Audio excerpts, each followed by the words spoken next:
Yeah, I finished residency in 2020. So March of my senior year of residency is when COVID kicked in. And I was just about to start my VA rotation, which is like prime time. That's where you're going to do all of your cataracts. I'd already matched at Vance Thompson Vision. So I knew I was going to do high volume surgery and I wanted to be good. And then all of a sudden cases stopped. It was just an abrupt halt. And I didn't know what to do with myself because you and I are similar in this regard where we constantly need to be facing some sort of barrier, like slaying some dragon. And if we're not slaying some dragon, what are we actually doing? I had no dragon to slay. So I was just home for I think it was 3 weeks that we were just off. My wife was pregnant and I was probably the closest I've come to not being okay because I just had nothing to do. I got a Nintendo Switch, tried that out. I got really into red wine. That wasn't a good one. And then finally, right as we were descending into that chaos, cases turned back on. But that was such a weird time for both of us to be going through our training, getting ready for fellowship. And then I finished out residency. I moved to South Dakota for fellowship. I packed my 9-month pregnant wife, my Mexican hairless dog, my 2 cats, and all of my belongings in this small little Mazda 3. And we drive from Philly to Sioux Falls. And we land in Sioux Falls. And all of a sudden, it's what's COVID?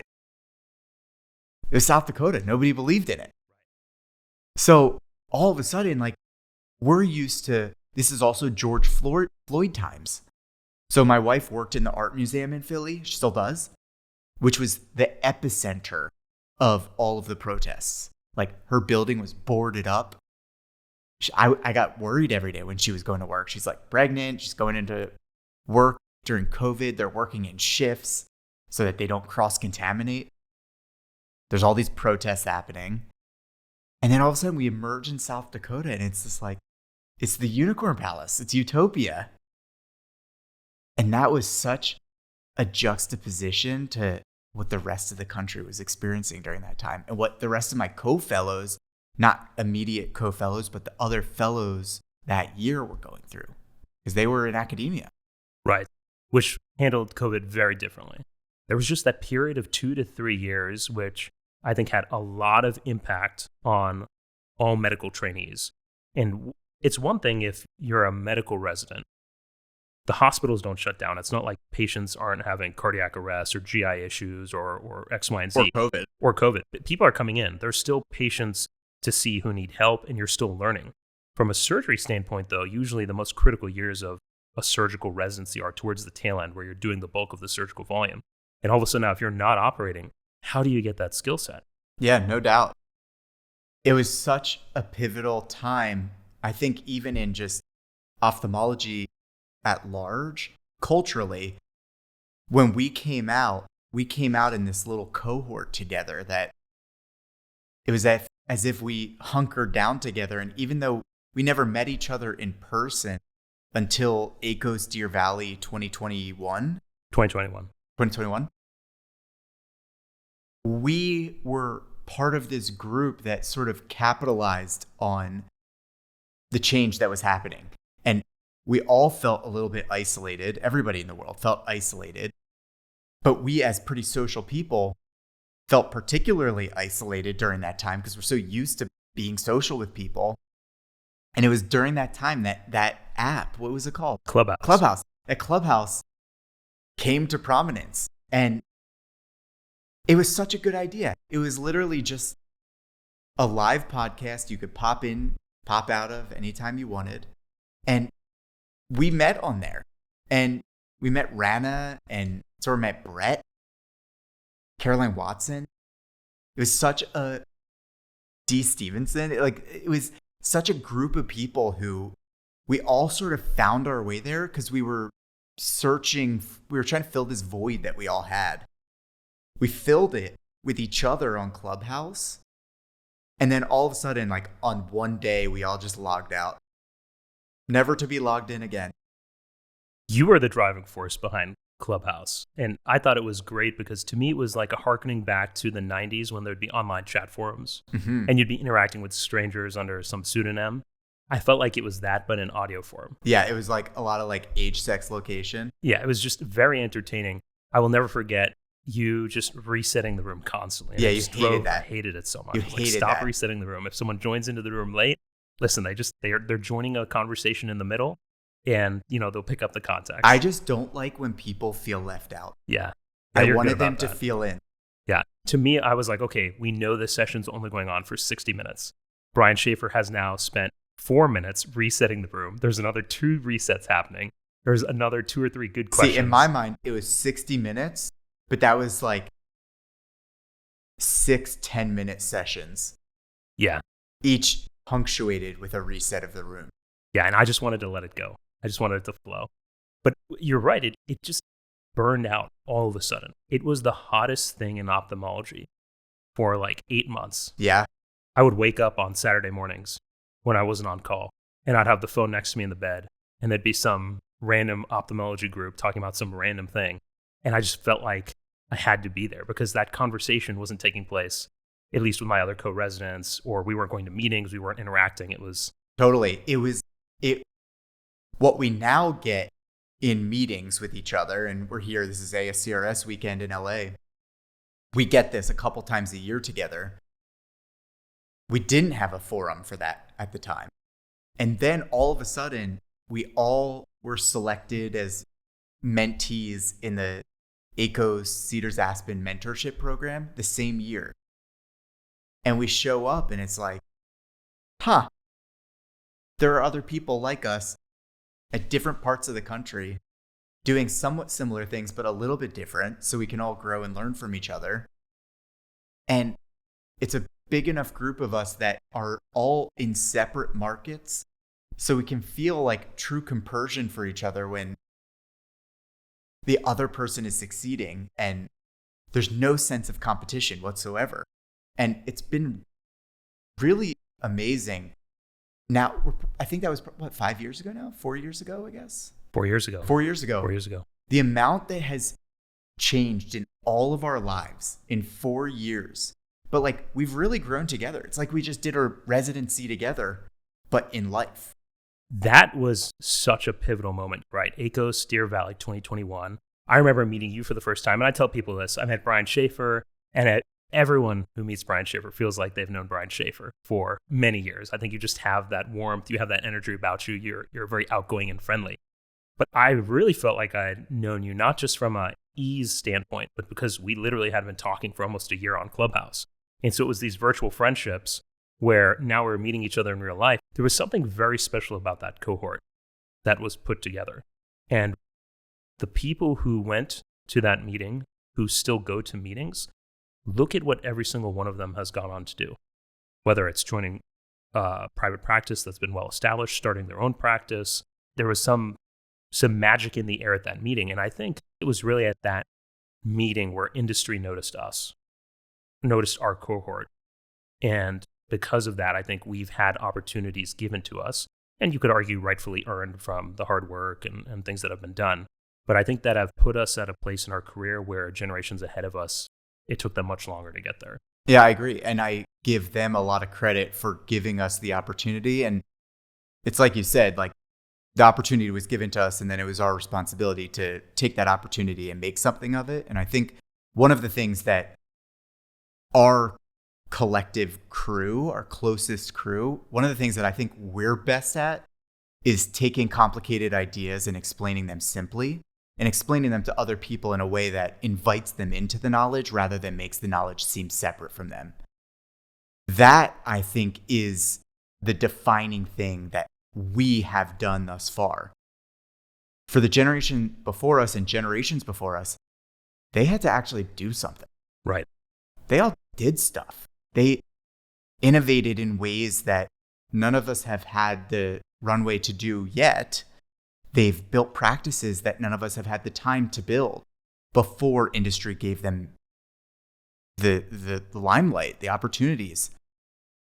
We definitely both started working with industry on the earlier side. And I think it was because we would talk to our local rep and we told them our thoughts and they liked our thoughts. So they elevated us to their regional manager, who then introduced us to their marketing team. And then we went to AECOS, where we were seated in a room with a lot of industry.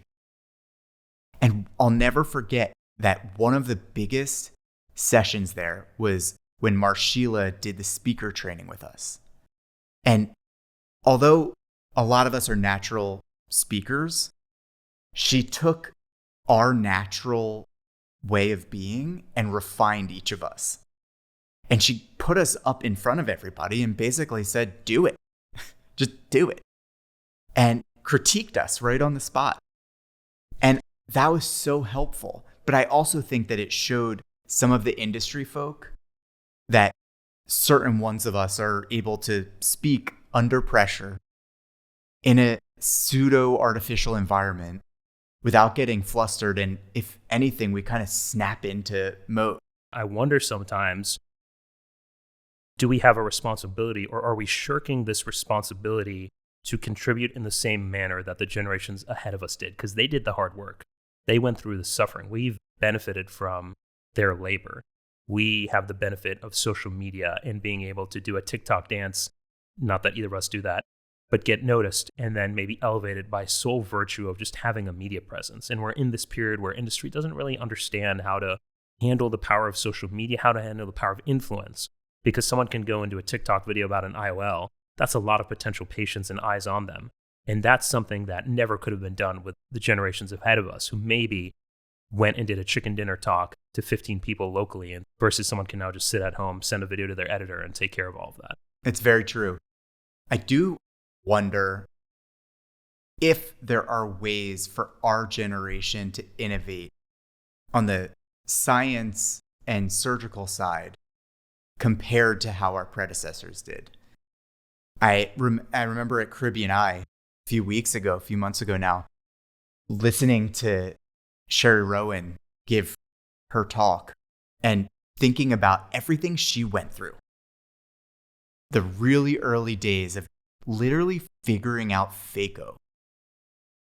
And at this point, it's already so good. And any innovation we have on it and any innovation we've seen in the phaco landscape in our timeline have been such incremental improvements compared to the change from extracap to phaco. And now that industry has really separated itself, as well as become so funded because of the premium IOL channel, so much of that innovation takes place in industry. And then we are just the recipients of trying out the technology. That's the cool thing we get to do with the innovation, is we try out the technology. And sure, we can innovate with blades for making our incisions and little instruments inside of the eye for this, that, the other thing. But perhaps this is me just being small-minded and not innovative in this regard. It's hard to imagine a paradigm-shifting innovation coming from a physician at this point in time. And I think that it's probably pretty similar to the way in which our parents wanted a better life for us. Well, the generations before us in ophthalmology wanted a better life for future ophthalmologists and for future patients. They put in that really hard work so that we can, for lack of a better term, reap the benefits of it. But it's now our responsibility to figure out, how do we reap the benefits of it, but not be spoiled brats about it, and meaningfully contribute to the field of ophthalmology and to the future ophthalmologists as well as the future patients, while also giving homage to those who came before us and not acting like we deserve anything, because we don't deserve anything. We've been given a gift, and it's our responsibility to take that gift and do something with it. We talk about this a lot. This stuff we do that's not just taking care of our patients and taking care of our practices and not taking care of our families, more importantly, none of it truly matters. We do it because it's fun. It helps people, and that's fun for us. But at the end of the day, true things that truly, truly matter are our families, patients we take care of, practices that contain employees that we take care of. And yeah, this is all well and fun, but if the two of us vanished from the scene tomorrow, that's all it would be. The industry would go on. There would be a new Arjan and a new Brian. So for us, continuing to decide to do this, I think we both have come to that point where we've realized, all right, we're doing this because we enjoy it. Not because we need to do this. Not because this is earth-shattering and anybody 100 years is necessarily going to remember us. It's because it's fun. It's interesting. I was at the Alcon Glaucoma Fellows course last year.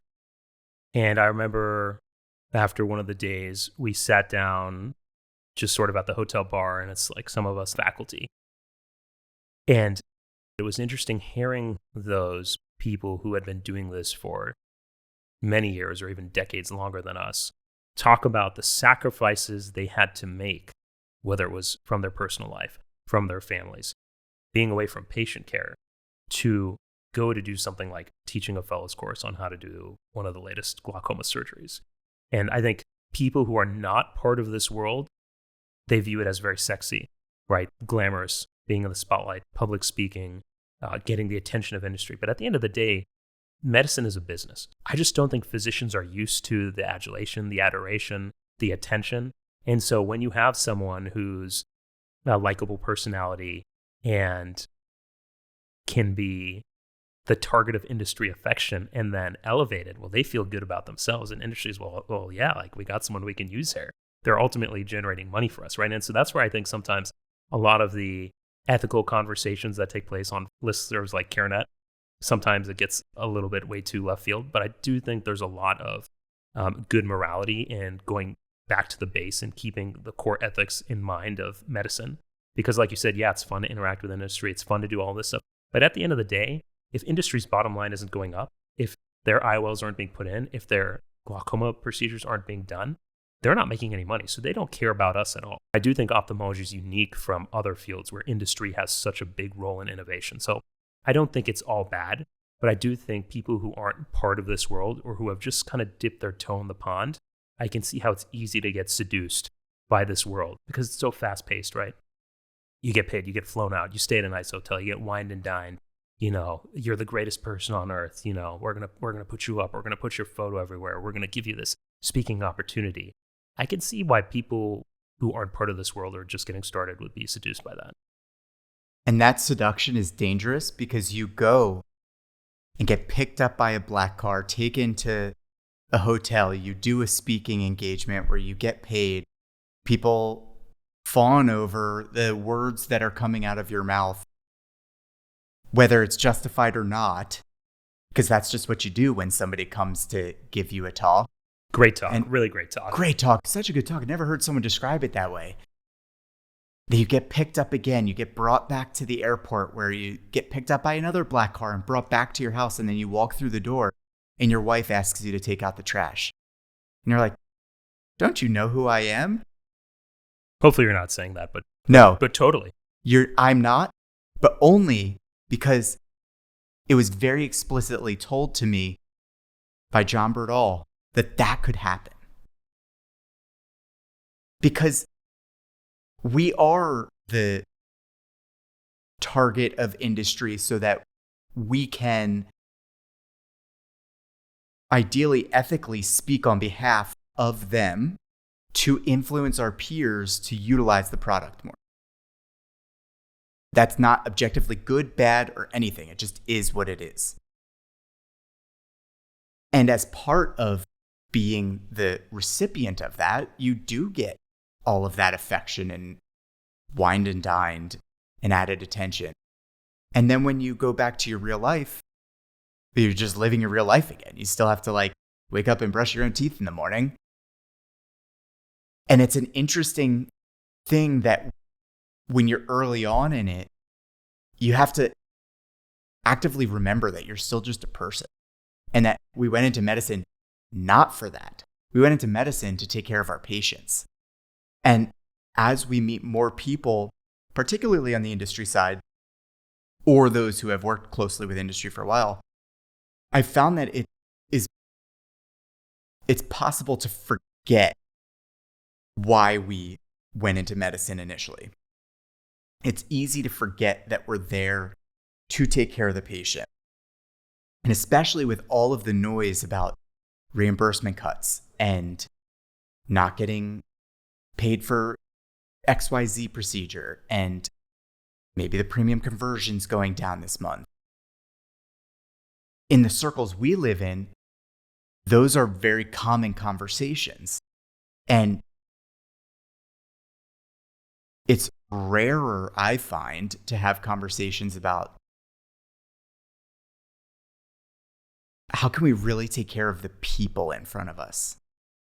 There are circles where that takes place versus other circles where that doesn't. And you and I have talked about finding our circles within ophthalmology. And I think that this is one of the reasons that I've gravitated more towards the glaucoma folks in the past couple of years. Is I find that the sort of righteous conversations we have are more about like really taking care of the patients.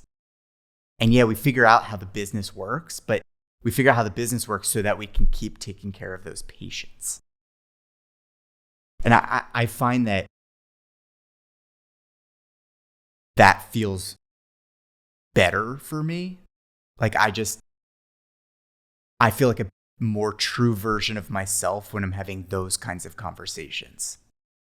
Even though I do a lot of premium cataract surgery with a high conversion rate, and I have my own private practice that is over 50% of my revenue comes from premium cataract surgery. So I'm in it. I'm grateful for it. I believe it. I love it. I love the technology. But I find that my soul gets filled a little bit more when I'm reminded of the patients in front of me. You have been through a whirlwind in the past 12 to 18 months, and we'll get into that. But what you just said, talking about filling your soul, reminds me you had a very lucrative opportunity to go do high volume surgery, once or twice a month with a certain location, probably get paid a lot of money to do it. Probably honestly would have been a dream job for most young people coming straight out of residency or fellowship. Don't have to work hard at all to get patients. They're just there and you just do surgery. You chose ultimately not to do that. Tell me a little bit about that and what led to that decision, because I feel like it leans right into what you were just talking about. A lot of it falls on my wife, Morgan, who is always my true north on things. She just has a very good judge of what's going to bring me joy and what's not going to bring me joy. And I can certainly be enticed by what's shiny in front of me. And I like ideas, and I like well-executed ideas. And I just like exploring things. But Morgan always can tell me, like, watch out for that. I don't think you're going to enjoy that. That's not what truly makes you happy. So yeah, I had an opportunity to basically do high volume refractive surgery a couple times a month, get paid on production, and working 1-2 days a week, make plenty of money to support a family. But the big two things about it were going to be the lack of connection to my patients and a lack of autonomy. And that was the big one. Autonomy is super critical to me because when I don't have it, I act out. And I wish I weren't that way, but I am. I've just always been a little, for lack of a better term, anti-authority, I guess. I don't like when I'm told exactly how something's supposed to be when I can see there's an alternate. And I never really got myself into trouble growing up that way. I never was like in trouble in school or anything. And in residency here and there, I would sort of try and push the envelope, but I always was just trying to push to see where the boundary was. And what that ultimately comes down to is I need autonomy. And Morgan knows that about me. And if I don't have it, whether it's justified or not, I feel suffocated. We're seeing so many of our peers going into solo private practice. There's just this common tenet of personality, which is this either complete inability to be subordinate to authority or to not have control and make decisions as you see fit. For me, I think I realized that in residency, when it was just the red tape, the slowness, everything moving like molasses, the bureaucracy, it was stifling. By the end of residency, I felt like I was drowning. Some small improvement you want to make to the residency program or to the hospital or the most basic thing about a chart or something, it has to be checked off by X, Y, and Z above you. Then it has to go to a committee, and then that committee is going to take 6 months before it gets presented to a grand committee. And that, to me, was what made me realize I can't do academics. I cannot do this for the rest of my life. I have to get out. So I maintain a affiliation in academia, two actually, but one that I'm active in at Temple. And I actually find that it's a helpful reminder of how good I have it having my own practice with 100% ownership. Because the littlest things, as you mentioned, just take forever. I have a foundation that donated money to Temple to purchase a cross-linking device so that we could cross-link patients at the hospital. It took 1 year to get the device. Not because of the foundation. No. I'm sure. Because of all of the approvals that needed to take place. I got the hospital credential to do keratoplasty. They weren't able to do transplants up until recently. I started that process a year prior. It took 1 year. These are patients on a list needing a transplant that just couldn't get it because they were Medicaid. And my ASC, almost no ASCs can do keratoplasty because it's just, you can't eat the cost of the tissue. It's too high. But having those reminders of the frustrations in academia makes me remember how green the grass is where I do have it. I think you and I are fortunate in the sense that, and I don't know how you feel about this, the reason I started to go to meetings early, I think the first ophthalmology meeting I went to was American Academy of Ophthalmology 2017 or maybe 2018. And I was an intern at that time. I knew nothing about ophthalmology, hadn't even started ophthalmology residency. But something inside of me told me, you need to experience everything ophthalmology has to offer. You need to go to these meetings just to be exposed to it. Because if you're exposed to it, the first time you go to a meeting is when you're a PGY4.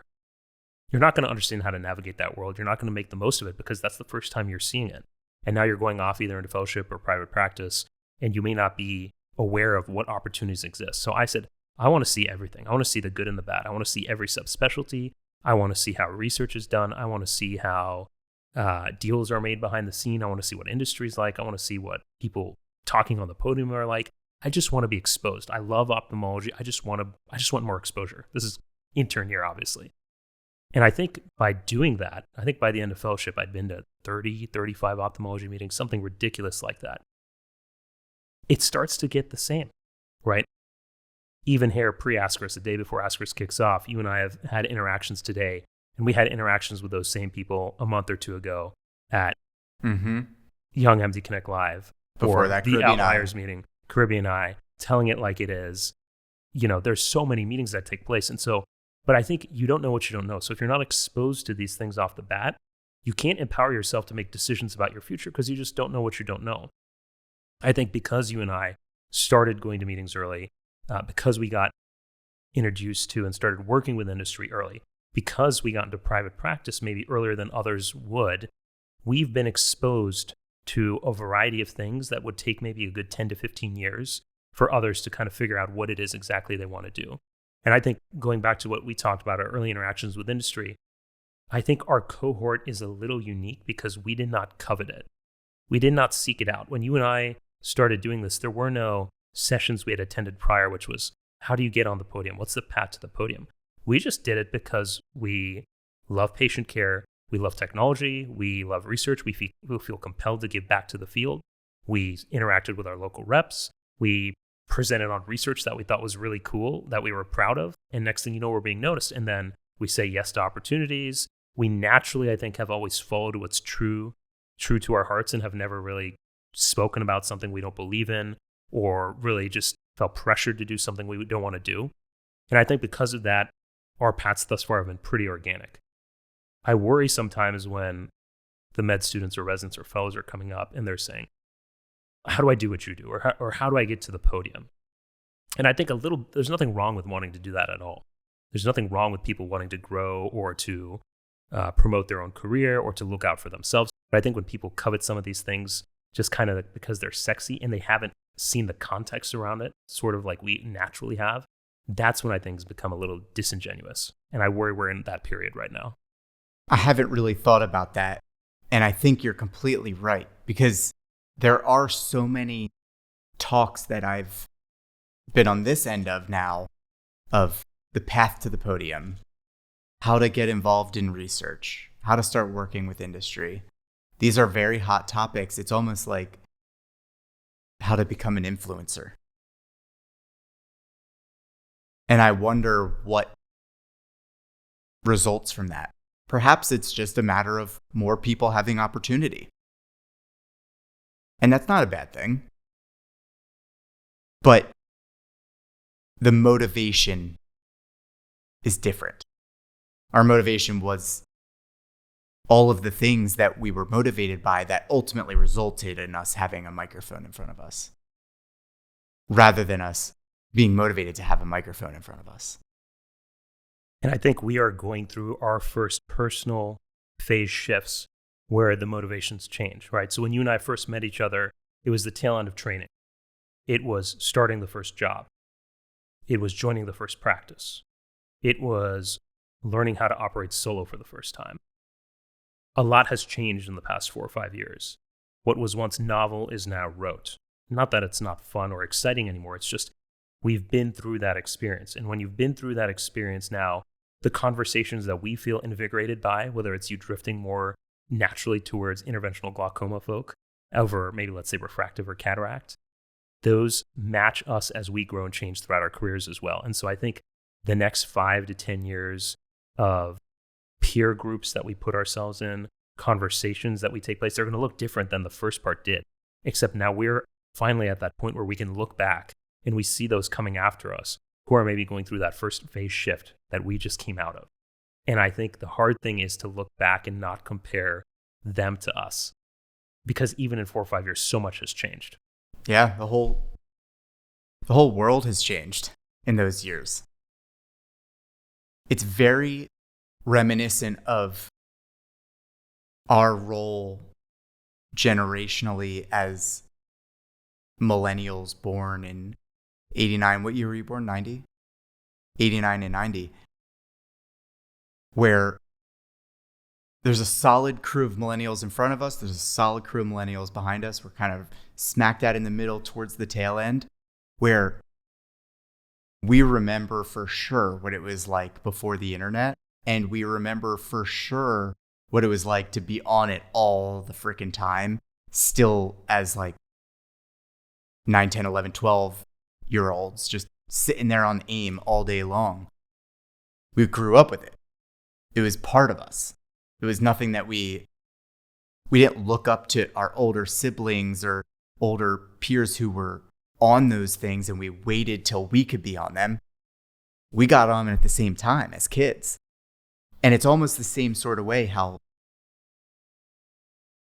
we got into this world the moment that getting into this world could happen for us. And now it's almost like Gen Z looking up at millennials as a different generation. Because it is, even though it's just a few years behind, there is a difference. We're getting old. Yeah, we are, aren't we? I want to talk a little bit about the foundation, because Sure. I know that's something very important to you. And last you and I spoke about it, I think it was Deer Valley last year. And a lot of things were just kind of in the process of getting figured out. You changed your travel plans to even come here to Los Angeles for this meeting because of a dinner last night. So tell me about the foundation just in general. Who's the foundation in memory of? What is your role? How did it come about? Yeah, so we had a very tragic thing happen. My sister, not blood sister, but for all intents and purposes, my sister, Christina Dietor, she was such an important person in my life. She worked with my dad. She was the daughter of the owner of the beer distributor that my dad worked at.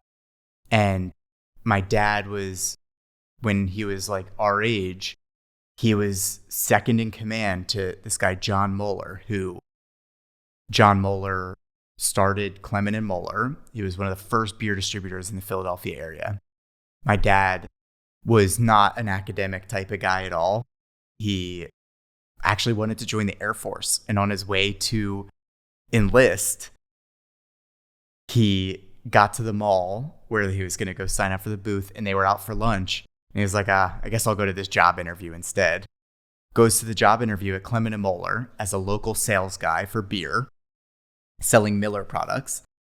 Gets the job, works his way up from local sales, beer sales rep, to basically being like an operations guy. Kind of, I think his final title was president, where he kind of ran the company, never had any ownership.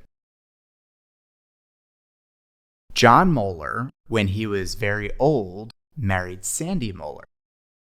Sandy had no real experience in the beer world at all. She was like a home healthy type of person, but she married John and was left the company, which was kind of a surprise because my dad was really in line to take over that company.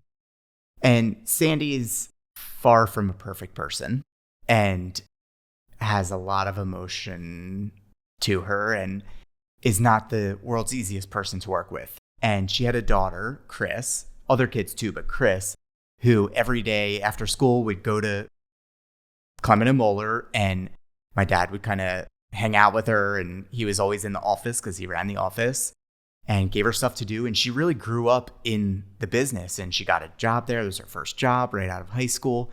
And she worked her way all the way up to basically be the second in command at the company. And every day she and my dad had lunch. She was at all of my family gatherings, everything. And she was my big sister. And she was just the best.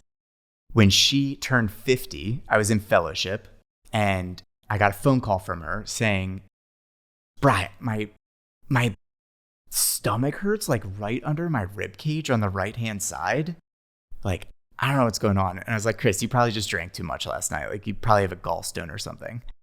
And I sent her for an ultrasound, right upper quadrant ultrasound. Came back with cancer everywhere. Literally everywhere. And she lasted a year and then died. And after she died, my dad, who was her power of attorney, I was her medical power of attorney, and her husband, Kevin, we all kind of got together and had to have a valuation battle at Moeller because her mom had transferred equity to Chris. This was like a succession planning sort of thing. And so she transferred equity to Chris. So now Chris's estate had money in it that was to be Kevin's, her husband. But all of a sudden, Sandy and my dad couldn't agree on a number. And they went back and forth for like almost 2 years where he was saying, I know that Moeller is worth X. And she's saying, well, it's worth X minus 90% of that. And they finally agreed on a number.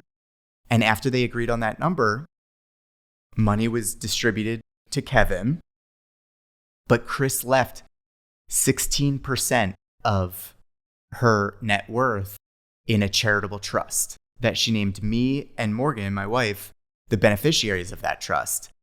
And our responsibility with it was to carry out the wishes of Chris and what she would have done with her money had she still been alive.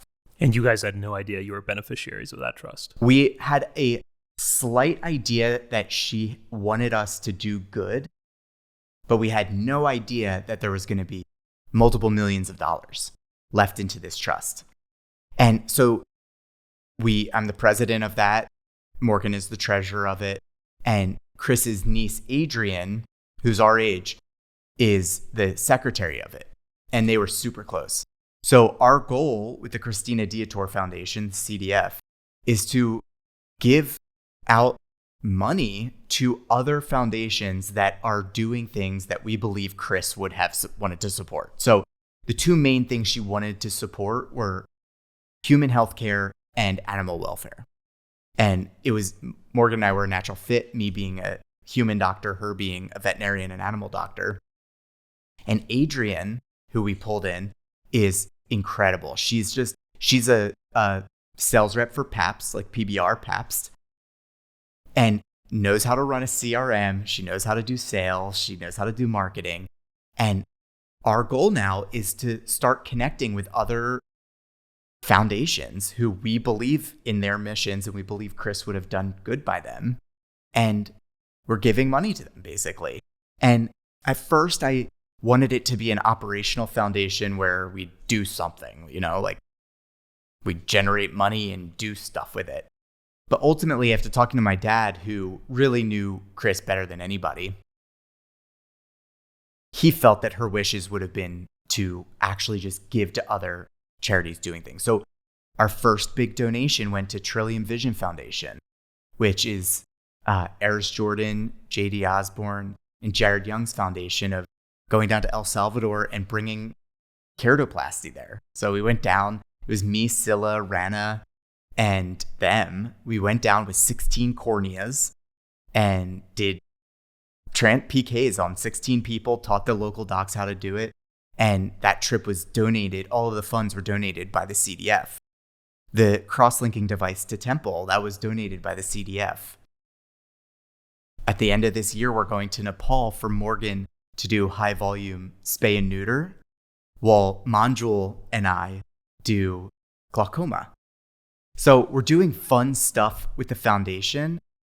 And at each juncture, we're just thinking about Chris.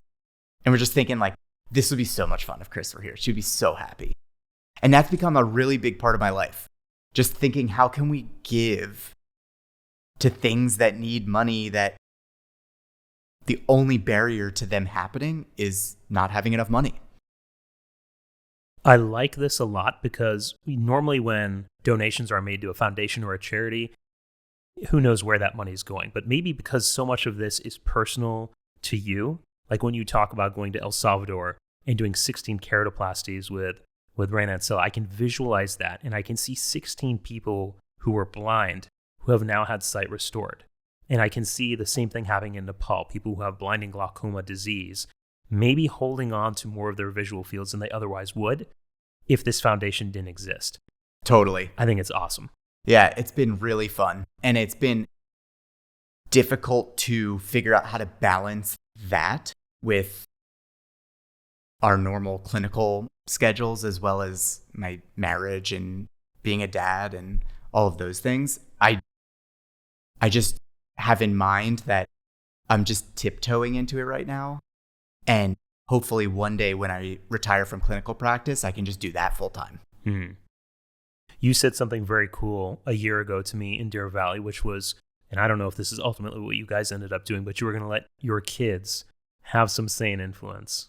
Tell me a bit about that. Yeah, so at our first big board meeting, we sat down and figured out how much are we going to allocate towards different things.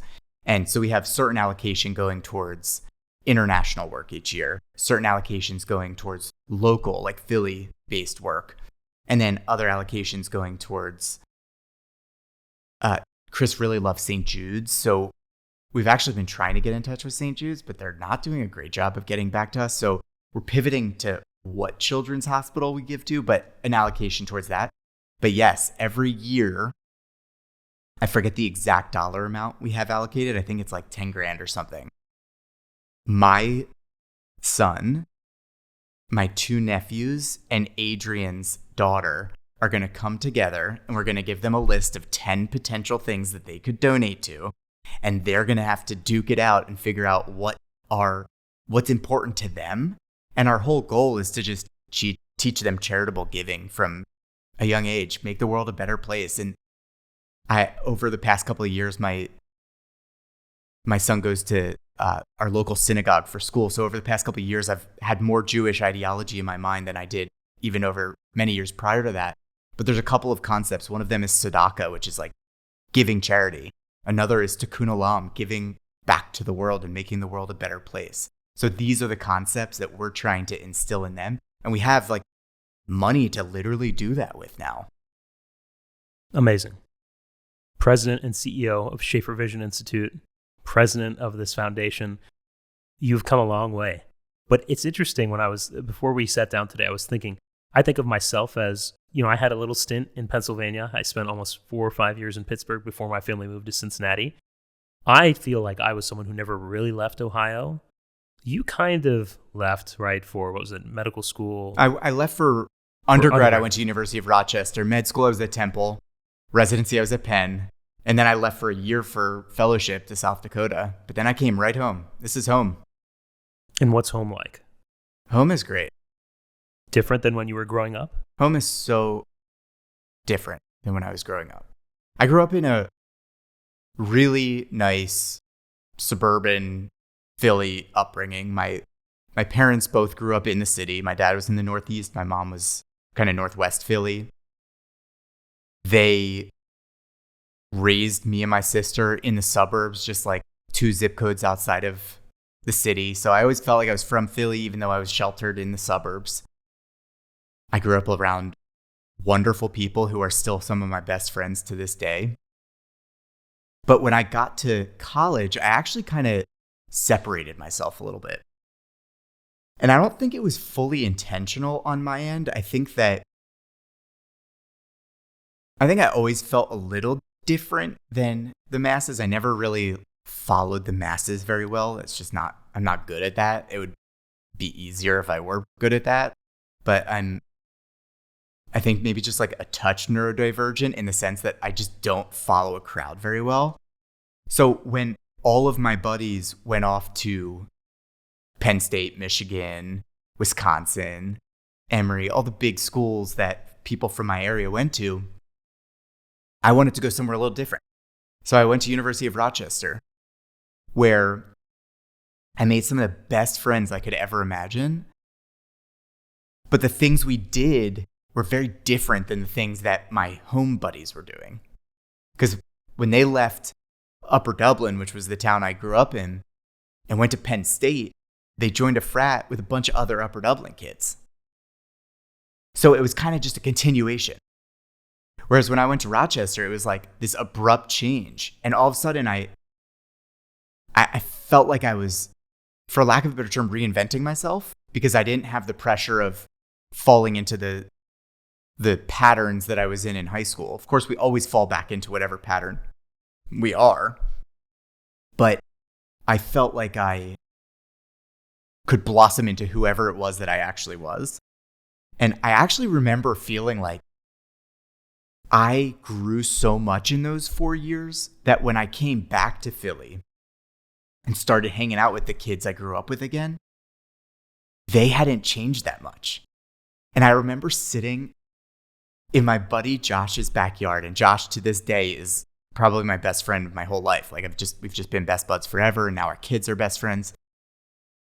I was sitting in his backyard. He went to Penn State, no knock against him, but we're sitting in his backyard looking up at the stars, and he's like, "You ever think about like what's out there?" And I was like, "Yeah, dude, like all the time. What are you talking about?" Like, we talk about that all the time. What do you mean? And it was one of those moments where I was like, he like didn't do that in college. Whereas like I have so many memories of just like laying on the grass, looking up at the stars with a group of buddies, talking about life and everything alternative to the conventional norms that we grew up with. And it was a really nice time to just become a little different. I wore a bunch of tie-dye. I grew my hair long. And then I got into med school, came back to Philly, went to Temple for med school. And when I moved home to this building called the Sterling in Philly, which is like classic building that like Jewish kids from the suburbs of Philly move to after college when they have their first jobs. And it's like this nice building. And I didn't want a bed. I just got a hammock. And I set up a hammock in my room in this like swanky, really wasn't swanky, but for like first year out of college, swanky. And looking back, I have no idea why I did that. And I think it was just like, I just wanted to be a little bit different to see what it was like. And it's going back to what I said before about how I naturally try and push boundaries. And I had this professor in college. He's one of those guys who like was born to be a college professor. And he always had these one-liners that were so wise. And when you really think about them, you're like, whoa. And one of them that really stuck with me is, once you know the boundaries, you're free to explore. And it's so true, because for me, for many people, we just constantly push until we find the boundary. Then once you've got the boundary, then you know what you can do within it. But I felt like that time away from Philly allowed me to see where the boundaries were. And then I came back. I felt like I had explored, and now I kind of understood what it meant to exist within that friend group I grew up in, exist within the structure of my family. And now, whereas then in college, I would have said like, my parents don't get it. You know, that classic, like, my parents don't get it at all. They don't have any of the wisdom that me as a 19-year-old has. Now my parents are my best friends. This is just my best friend. And like, I lean on them for everything. When you think about everything you've gone through in the past 4 years of your life, would you give up your undergrad experience to have experienced that 4 years earlier and be 4 years ahead of where you are now? I think I would have been further behind, not ahead. It certainly would have been easier in the sense that there's a lot more peace now. Not that it was not peaceful before, but there's more peace now because I have what I feel is a very healthy relationship with my parents, with my whole family, a very healthy marriage, a very healthy relationship with my child. I think that a lot of that comes from seeing how a life that's more debaucherous can lead towards unhealthy relationships. Not that I was ever very debaucherous or had super unhealthy relationships, but the people who also lived those sort of lives. Like, for example, I love the band Fish. I'm going to see them tomorrow. I'm really excited to be bringing my fellowship mentor, John Berdahl and Dan Terveen and Spencer Morton to their first shows here at the Hollywood Bowl. A lot of the people I've met through the Fish scene live a life of hedonism. And there's this concept of peace and love, and we're one human family that on the surface is discussed. But when you dive deeper into it, there's a lot of unhealthy relationships and people being unhealthy to their bodies. People talking about how they'll only, like stay away from anything unnatural. And then you see them putting very unnatural chemicals in their body to feel a little different. And no hate against that. It's people can do what they want. But at the same time, I see a lot of unhealthy relationships amongst that crowd. Whereas those who have lived this more traditional life, and a lot of those that we know in ophthalmology, have a lot more healthy relationships. The reason I asked, is Brian Shafer today very different had he not gone through those 4 years is, in the traditional path to becoming a physician, we have options in the United States where you can kind of do an accelerated pathway. You can do a BSMD degree in 6 years as opposed to the traditional 4-4, or in some cases even 5 years. But you pretty much forego that entire undergraduate experience. And I think for people who are just looking at the light at the end of the tunnel, they're like, okay, how do I just get to that MD? How do I just get to the next phase of life? It seems like it's a no-brainer to have the most efficient pathway. Maybe this is unique to America, but I think it's probably universal and part of the human condition. There's certain experiences you go through when you're around people outside of your in-group or outside of your peer group or your cohorts you grew up with. When you're forced to be on your own at a certain stage of life where you're just getting independence, mom and dad aren't necessarily around, you get to experience life with others experiencing life for the first time. And I think that really can shape your personality and perspectives in a way that wouldn't otherwise happen if you stick with that same group you grew up with. Yeah, I think it's so true. It's almost like how the Amish go on a Rumspringa. What's that? I'm not familiar with this. Oh, it's the best. So the Amish, Pennsylvania Dutch, there's a bunch of different sects of Mennonites, and they, on the most liberal side of things, you would not know that somebody is a Mennonite. But on the most conservative side of it, that's the Amish. And the Amish live a very, very conservative life, very plain dress, and vanity is like the ultimate sin to them. So they're very, very plain. They don't use electricity. They do everything by hand, and they live very simply. But when they turn 16, they go on the Rumspringa, where they leave the Amish and they join what they call the English, which is everybody else, for a year. And it's extremely overwhelming for a lot of them because they go from these very simple lives. They obviously see the English, us, out and about on our cell phones and driving cars. They don't drive cars. They use horse and buggies. And then they get to experience it for the first time. And a lot of them go wild, like they party like crazy. And over 90% of them, despite seeing everything else that's out there, they still choose to go back, give it all up again. And it's imperative in their communities that they go on these Rumspringa. I think for what you just described, they realize that it adds depth to their character. It makes them appreciative of what they actually have. Because you don't know what you have unless you see different from what you have. And I think about that a lot, how even though we have so much more in terms of resources than the Amish, they all get exposed to it for a year and still choose to go back because that's home. It's like what we were talking about as we enjoyed very nice steaks tonight, which is if we were on the deathbed or at the end of our days, what meal would we choose? And we talked about simplicity.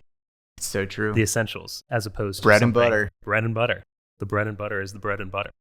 So you said your dad was very not academic, but if I remember properly, your mom was a teacher. Fourth grade teacher. And so you had this duality between that sort of perspective.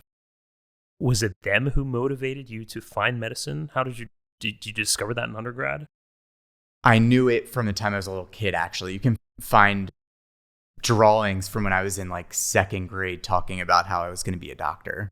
And I think what it was, part of it was certainly that my parents encouraged me to be a doctor, but it was only after I said I wanted to be a doctor.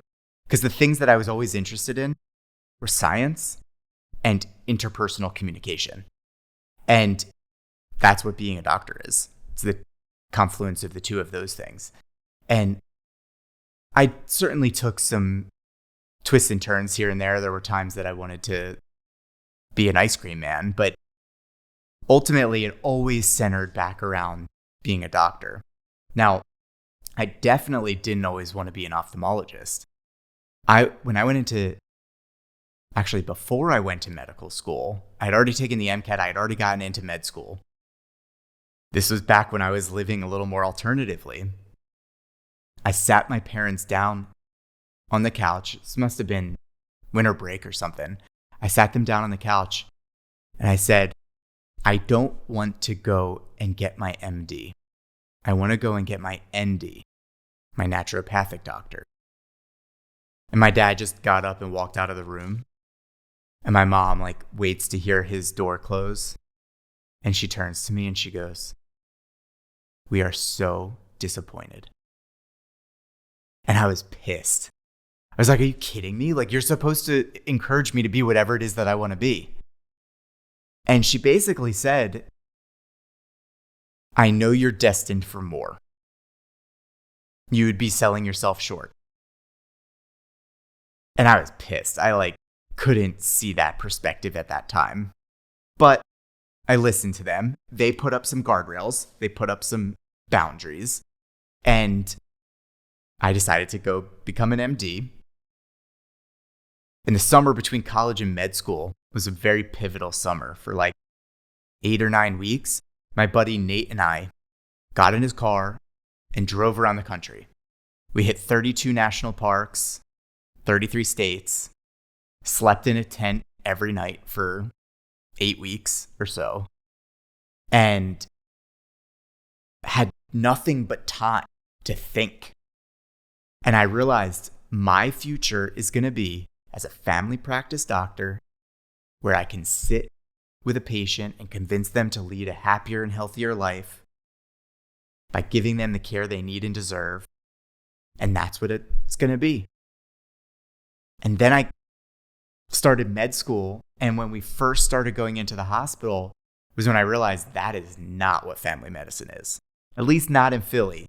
Maybe if I were Amish, working with the Amish, that's what it would be. So I do my general surgery rotation. I was like, this is pretty freaking cool. People come to you with a problem, you fix it with your hands, and you go about your life. But I didn't love how life and death it was, whereas my whole motivation with medicine was quality of life. So I explained that to someone. It's actually one of the surgery residents. And I explained my perspective, and she was like, you should check out ophthalmology. I have a buddy who's an ophthalmologist, and that's all they do. So I did a rotation. What year was this? 3rd year. I did a rotation, and the first day of my rotation was a day of post-op cataract patients, and they were all super happy. And I was hooked. And that was it. So what was it, though, when you eventually were in ophthalmology residency that led you to pursue the fellowship you did? Because if your experience was anything like mine, I went down a very unbeaten path. There was no resident in the history of my residency, save for maybe one 15 years ago, that had done a private practice fellowship. Same. So it was the ASCRS Young Eye Surgeons Conference, which I don't think it happens anymore, but it did in 2018 or so, 2017, 2018. And I was a PGY2. And it was a great conference. It was all about cataract, really. And MIGS was just a whisper of a thing at that point in time. It was just Generation 1 iStent. And I went to that meeting. I met Blake, Monjul, Ashley Brissett, and saw all these people, Sam Garg, saw them all up on the podium talking about various techniques of phaco. And I hadn't started doing phaco yet. But I was amazed at the way in which they were describing everything. And it's funny thinking back to it now, thinking about the techniques they talk about for different types of cataracts that now we would just take for granted. Talking about little things like a posterior plate that's really leathery and whatnot, those types of things.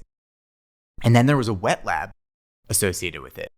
And I went from station to station, and at the final station, I sit down and it's a manual LRI station.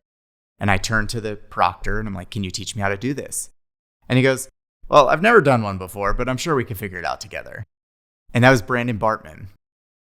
And Brandon was the current fellow at Vance Thompson Vision. And he told me all about the fellowship being super high volume. You work with John Berdahl and Vance Thompson. John is the main person you work with.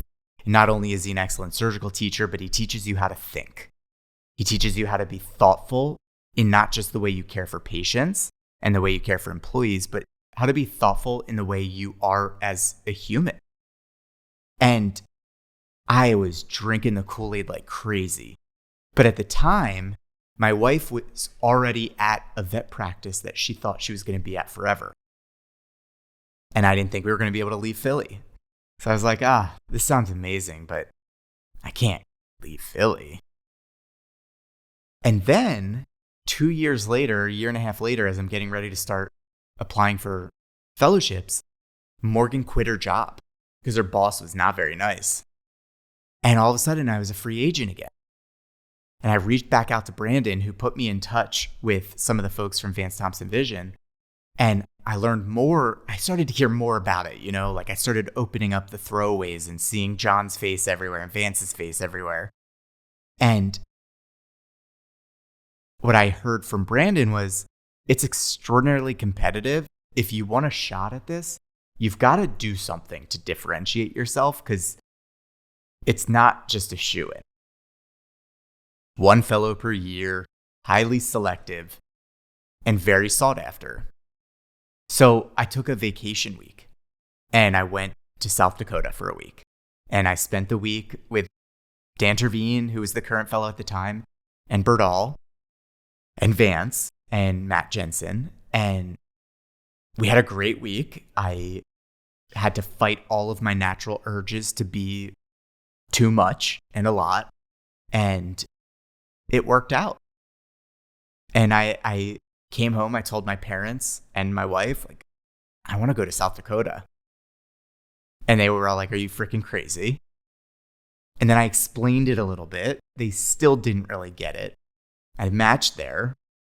And then I went up there. And the second that Morgan met all of them, she was like, I get it. This makes sense. What did your program director and chairman think?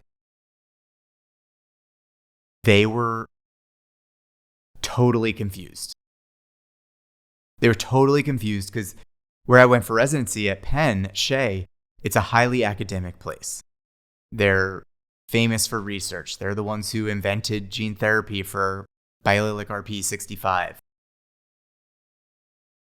It's a highly academic program where all of the faculty are full-time academic faculty. It's just, you don't go to private practice. You're almost excommunicated if you go to private practice. But then they got it. And they saw what it was all about. And I think that what they really saw is that academia is just a mindset and it can take place wherever. And they realized that more research publications were coming out of Vance Thompson Vision by about 8-fold than all of Shea Eye Institute. So they started to understand it a little bit. However, there's still a level of private practice is other. You went through the fellowship match 1 year before me during the heart of COVID. So was that a virtual interview with VTV? No, because the interviews were before March. Before the lockdown. Yeah, before March of 2020. I see. So you're on this interview path. You've probably applied to cornea fellowships. Yeah, just cornea fellowships. Just cornea. Yeah. And what was it about those fellowships that was different than VTV from an interview standpoint? And did you know, kind of like I knew when I was halfway through interviews, that you weren't just going to do cornea? You were going to do cornea, cataract, glaucoma, refractive. Interestingly, I was willing to not do any glaucoma because the glaucoma experience I had in residency was very traditional glaucoma. It was drop, drop, drop, drop, drop, trab or tube, maybe SLT. And I just watched a lot of people lose vision and be unhappy and be non-compliant. I did always want to do cataract and refractive. That was always important to me.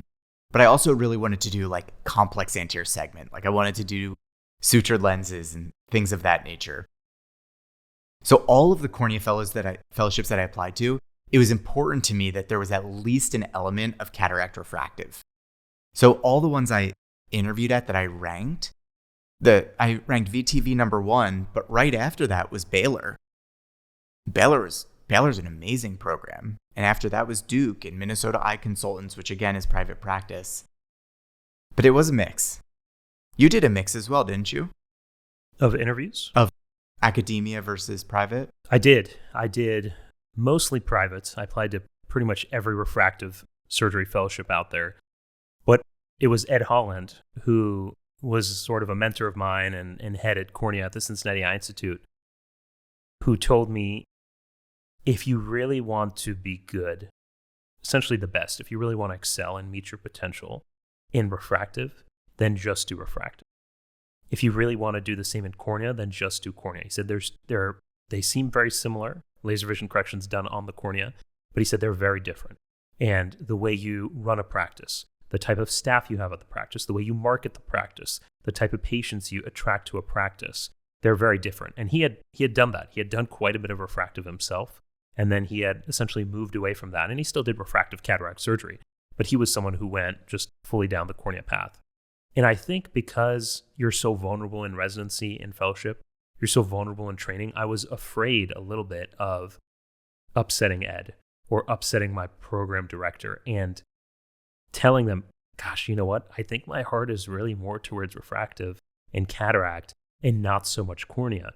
So I almost felt pressured to just maintain the guise of, oh, I love cornea. I want to do cornea. And to that credit, I applied for cornea fellowships.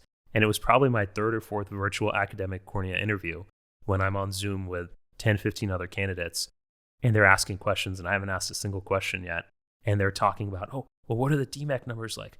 What are the DSEC numbers like? Are you going to be, do we do DULC? And I just thought to myself, I'm not passionate about any of this. I don't want to do this for the rest of my life. And I thought, if I did a cornea fellowship, it would just be to make others happy, to maybe make my mentors happy, but I'm not going to make myself happy. And if I'm not happy and I'm miserable, I'm going to hate fellowship. I'm not going to get the kind of job I want to get. I'm not going to be able to take that great care of patients because my heart's just not going to be in it. And yeah, I'm sure the surgical outcomes will be good, but are they going to be the best? Can I give that patient the best empathy, that best level of trust, that best level of energy for myself? No. So I did interview the whole spectrum. And as you know, it's a wild, wild west. And it's funny sitting here talking with you 3 or 4 years after the process. I don't actually think the landscape has changed at all. I still would probably place VTV when it comes to anterior segment fellowships sort of at the top. And we're biased. I still put the Wiley Fellowship at the top for refractive. Yeah. I don't think that's changed at all. But at least when I was going through it, these refractive fellowships were very new. The oldest one at the point had been out maybe 4 or 5 years. VTV's fellowship's been around a little bit longer. The Minnesota Eye Consultants Fellowship has been around a long time. You know what you're getting into with that. But with some of these refractive practices that had never had a fellow before, or they were on their first or second fellow, you didn't really know what you were getting into. And so it was very much a period of time where my program director was almost like, why would you waste your potential by going into a private practice refractive fellowship when you could be going to a Duke or a Bascom or a X, Y, and Z prestigious cornea fellowship? And I honestly, he's a great guy. I took his word to heart. I actually thought about doing 2 separate fellowships. And then ultimately I realized if I do a refractive fellowship, there is no way I'm going to go and do an academic cornea fellowship. And within 2 weeks of refractive fellowship, I knew that. But I think it's easier now. The refractive cataract pathway is a little bit easier now. And I think it's because of our generation. People like yourself, myself, Caroline Watson, Brett Mueller, Shazad, and many others who've done these fellowships. And now we have this whole cohort that's been through the fellowship experience, has been through their first job or 2 or 3, have become partners at practices or have built their own practices, that those behind us can see the path forward. And they know now, okay, this is what can happen if you take this path. Before it was kind of the unknown. It's true. It was very nebulous. What do you do after that sort of thing? But it's not as nebulous as it was. And there is this motion of a group of us just starting our own practices now. The culture of Vance Thompson Vision is world-renowned. Everyone in the United States, for the most part, has heard of Vance, has heard of the culture of the practice. You got a solid insider's look at it. You lived it, you breathed it, you took aspects of that, and you've infused it into your own clinical practice. For those who will never have the opportunity or privilege to do that fellowship, walk me through what that year was like. When I first arrived in Sioux Falls with Morgan, it was the Fellows Weekend at John Berdahl's lake house. And within a day of arriving in South Dakota, I was driving his boat while he was wake surfing off of the back of it. And we're blasting Americana music that my wife and I would normally roll our eyes at, but up in South Dakota on a lake, it's just perfect. And I realized right away that my relationship with my mentor was going to be different than I would have anticipated a fellowship mentor being. When clinical care started, it became obvious what my role was there, which was mostly to learn. Obviously, I was there to help, but I was not there because they needed me there. I was there because they wanted me there, which is a big difference. And there are fellowships that are more predatory that only can exist because the fellow is there. The fellowship at Vance Thompson Vision, you are mostly with John Berdahl, at least at my time. Now there are more doctors there that your experience is a little more diversified, but the majority of my time was in the OR with Berdahl. In the first couple of weeks, he's doing some cases, you're doing some cases, he's right behind you, talking you through everything. He's so calm, has so much fun in the OR. Music's always playing, he's always singing. And then after a couple of weeks, when he starts to feel really comfortable with you, you take the lead and you start doing the majority of his cases and cases with him. And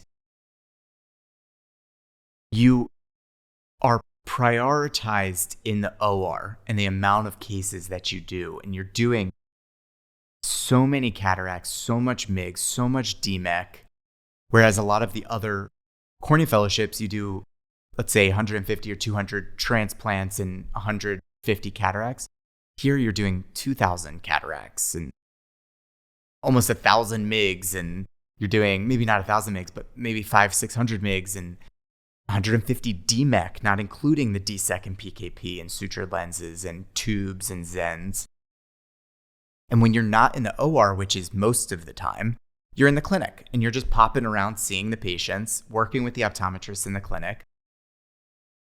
But there's very little scut work associated with it. Because again, they want you there. They don't need you there.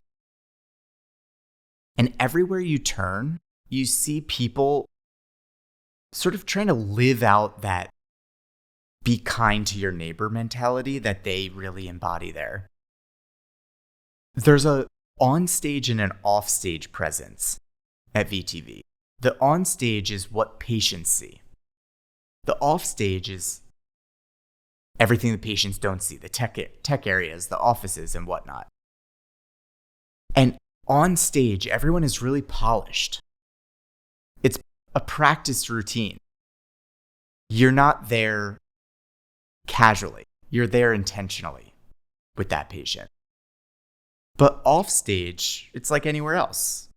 And people are having fun with each other. But because off stage and on stage are so separated, there's not a lot of weird moments that can happen where patients and staff end up in a weird thing. The staff, at least at the time that I was there, all sort of drank the Kool-Aid together. And they had weekly meetings about how to live this VTV life. And as the fellow, you're the recipient of all of that information as well. And at the time, Matt Jensen was the CEO, and I would meet with him once a month, and he would teach me about the patient experience cycle and the different steps on that patient experience cycle and how to optimize each and every one of those. And I would sit down with the biller and learn how does billing actually happen? And I would sit down with the coders and learn, how does coding happen? And I would sit down with Vance and he would teach me about how to be kind to people and how to get people to trust you by showing them your kindness. And I would sit down with John and he would teach me these incredible lessons about life. And I'll never forget one of the most pivotal moments. My son was born with a tongue tie, but we didn't realize he had a tongue tie. We just thought he sucked at nursing. And finally, the pediatrician identified that he had this really posterior tongue tie, not like one of the typical front of the tongue ties. And he required surgery to get it fixed. And they were going to have to gas him down, cut, suture, do a whole thing. And like my kid, I'm scared. He's like 4 months old. And I'm in the clinic. I'm just learning this information and I'm acting a certain way. And Berdal comes by and he sees I'm acting a certain way and he calls me into his office and he's like, "What's going on?" And I told him what's going on. And he goes, "There's a difference between professionals and amateurs. And right now you're acting like an amateur. Be a professional." And it was that same moment when my mom turned to me and said, "We're so disappointed." It's not what I wanted to hear, but it's what I needed to hear. And those are moments that you have with someone like John Berdal as his fellow all the freaking time. And I think about so many moments like that obviously he taught me how to do cataract surgery quickly and efficiently, and he taught me how to do DMEC really quickly and efficiently and how to care for patients well. But those moments are what forced me to grow in ways beyond just being a doctor. I hear a lot of love in your voice for John and Vance, Sioux Falls, and the whole VTV experience. And I feel the same way with Bill Wiley and Shamik Bafna. That's exactly how my fellowship was, except the focus was all refractive and cataract. So you go through such a unique period of time, compressed. You're not needed there, you're wanted there, and you are blessed with the knowledge and attention to develop a level of surgical skill that takes maybe 5, 10, 15 years in solo practice if the environment is right, if you have the inner drive, and if you have the ability to do that much surgery. So you're in this, what seems like a perfect place. Unicorn Palace. Unicorn Palace. Why not stay there? Good question. And a lot of former fellows did, for sure. I needed to come home to Philadelphia. It was home. It's home. And I am in the type of family structure where, although I, for lack of a better term, need my parents because they're my parents and they're my shining lights in life, they need me more than I need them. And I felt as though if I didn't come home and raise my child near them, I would be doing them a huge disservice. And I feel as though I owe it to them because they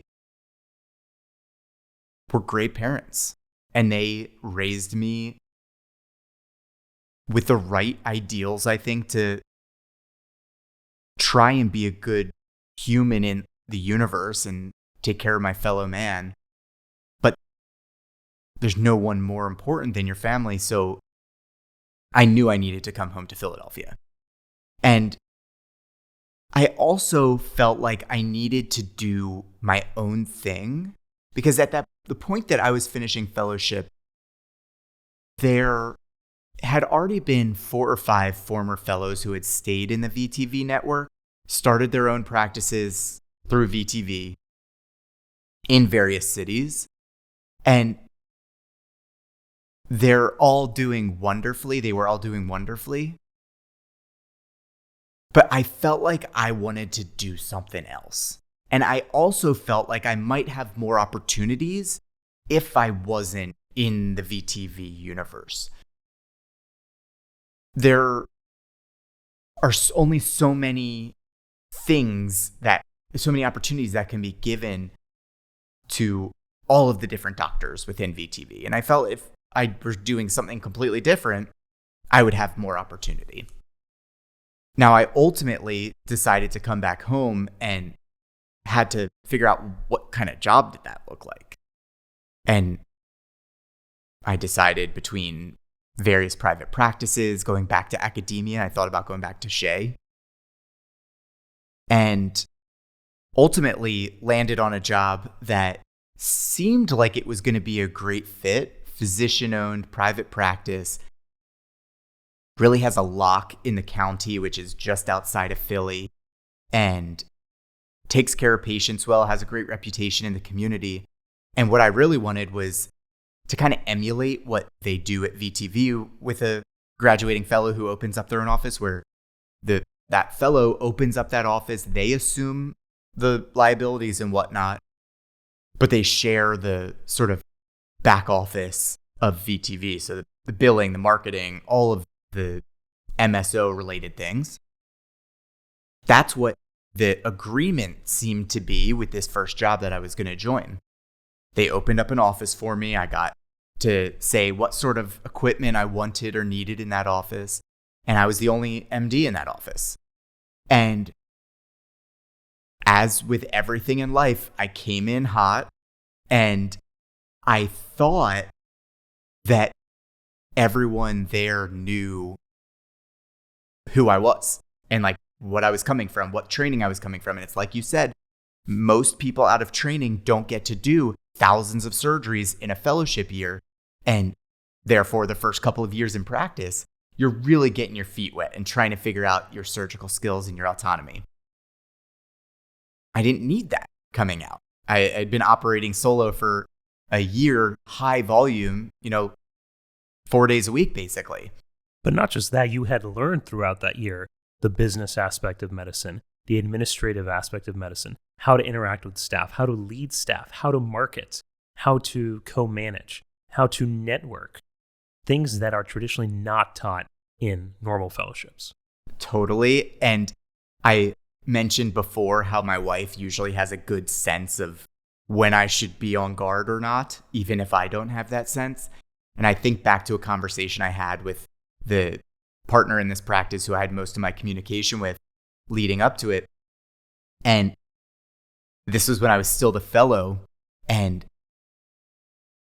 he had kind of been a little bit like denigrating towards me and definitely talked down to me about a lot of different things. And any idea I brought up was instantly shot down of like, this isn't going to work here, blah, blah, blah. And at one point I responded and I was like, sometimes I feel like you just want me to come put my head down and do surgery and kind of keep my mouth shut. And this guy responded back to me saying, your skill set is going to be surgery, but your weakness is that you don't know the first thing about business. And I get it. I was not and am not an expert in business. But that also was a very large component of that fellowship. And I did feel like I had things to share on that front that could be done differently. And Morgan told me, she was like, you got to go. I was like, nah, and I gave him the benefit of the doubt. Jump ahead a year, and it continued where any new idea was met with a lot of resistance. I wanted to cross-link because it's the right thing to do for patients, and they weren't interested in that. I wanted to host dinners and do things for the staff differently. But what I realized is that practice was set up as a partnership, not as a business. And as a business, what's important is what's best for the business. As a partnership, what's best is what's best for the partners. And what's best for the partners is for an associate to drive down your overhead so you can collect more. So I started getting busy. I started doing a a decent amount of surgery, and I was doing the nice mix of cataract, refractive, cornea, and glaucoma. I had a great environment in my office. It was just me with my staff.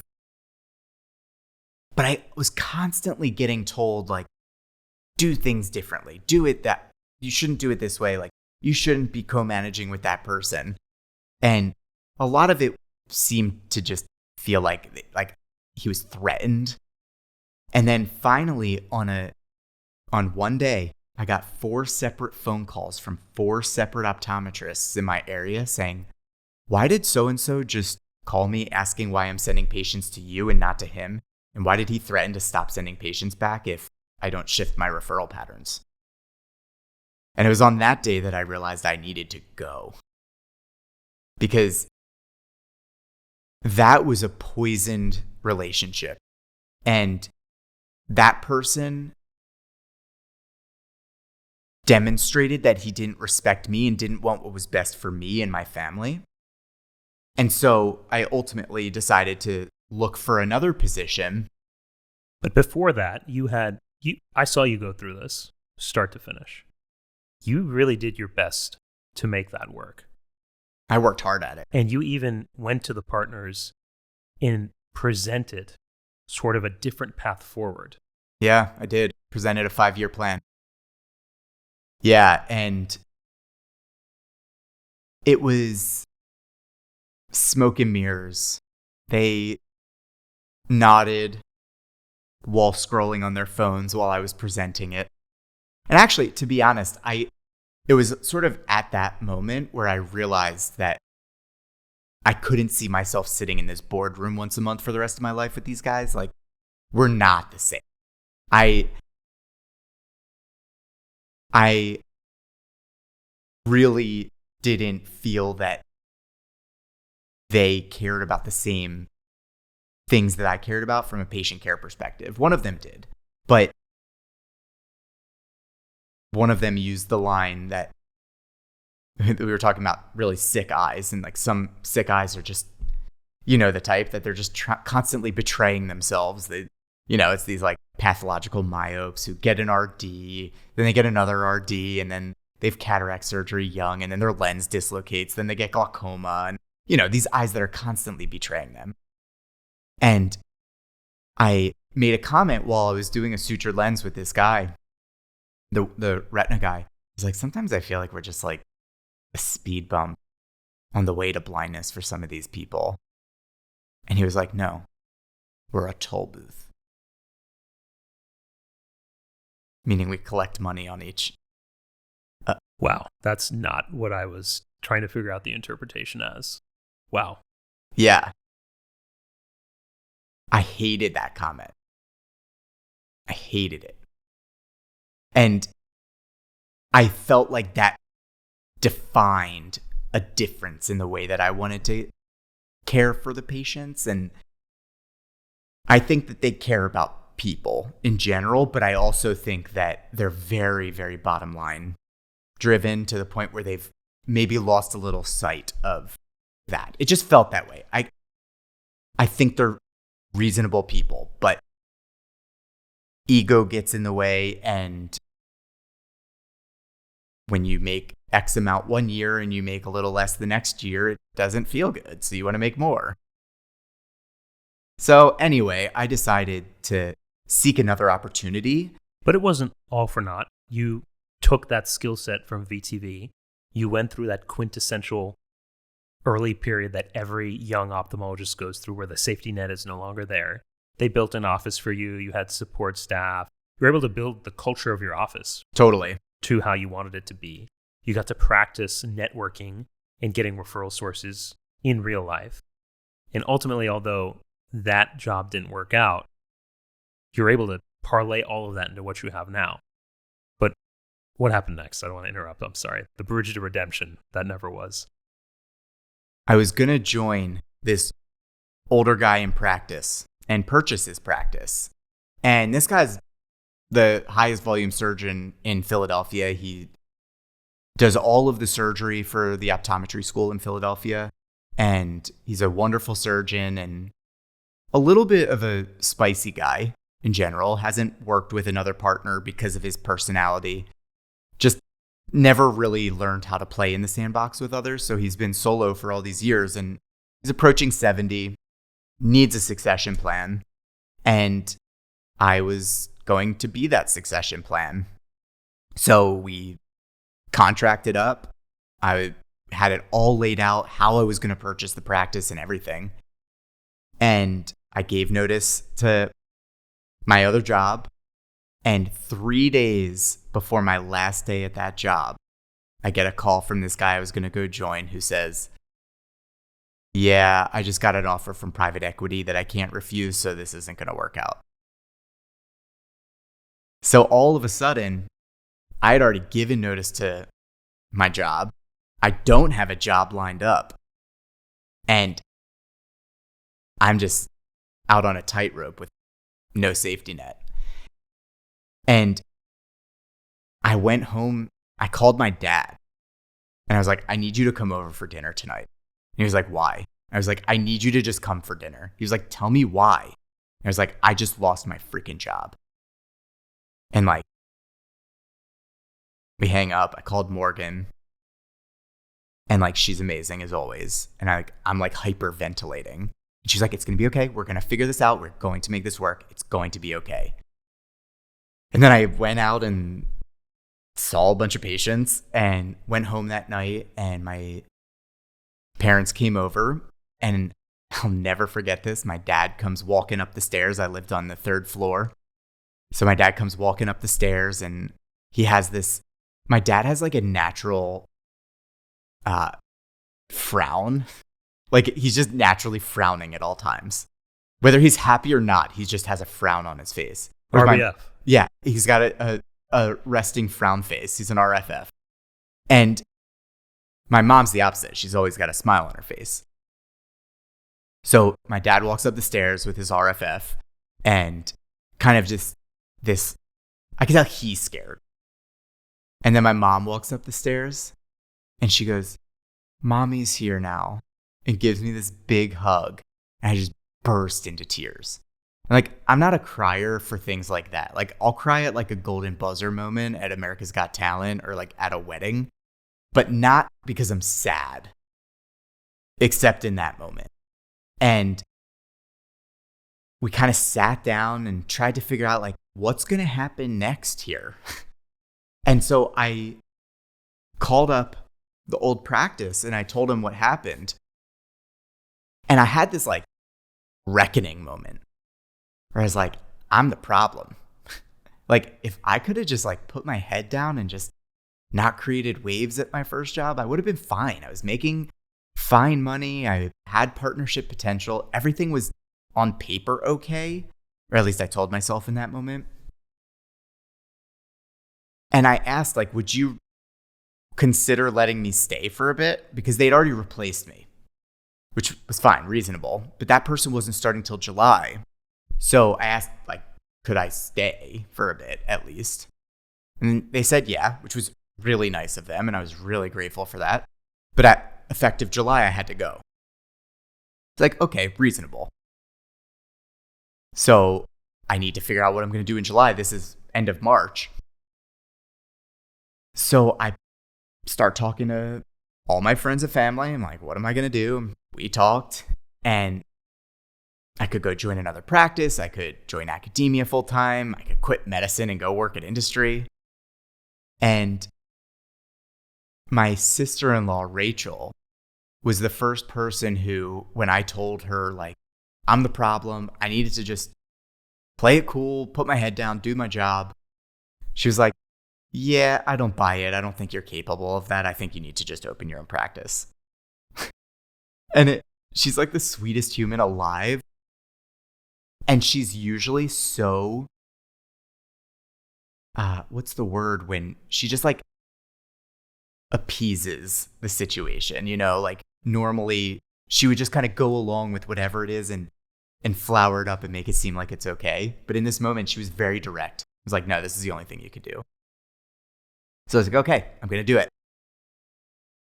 I then went to Young MD Connect Live. Connect Live. I'll never forget that classic line. I was on I was on the panel for practice Final changes. panel of the entire meeting. Final panel of the whole meeting. These young, bright-eyed, bushy-tailed med students and residents. Do you remember what I said? Yeah. Y'all ready to hear some shit? And then I laid it on him. I told him what happened, what I just said. And I said, and what I'm going to do is I'm going to open Shafer Vision Institute, SVI, and I'm just going to do it. And that was the first time I publicly declared it to myself, really. And because I put it out in the open, I had to do it. You didn't have to do it.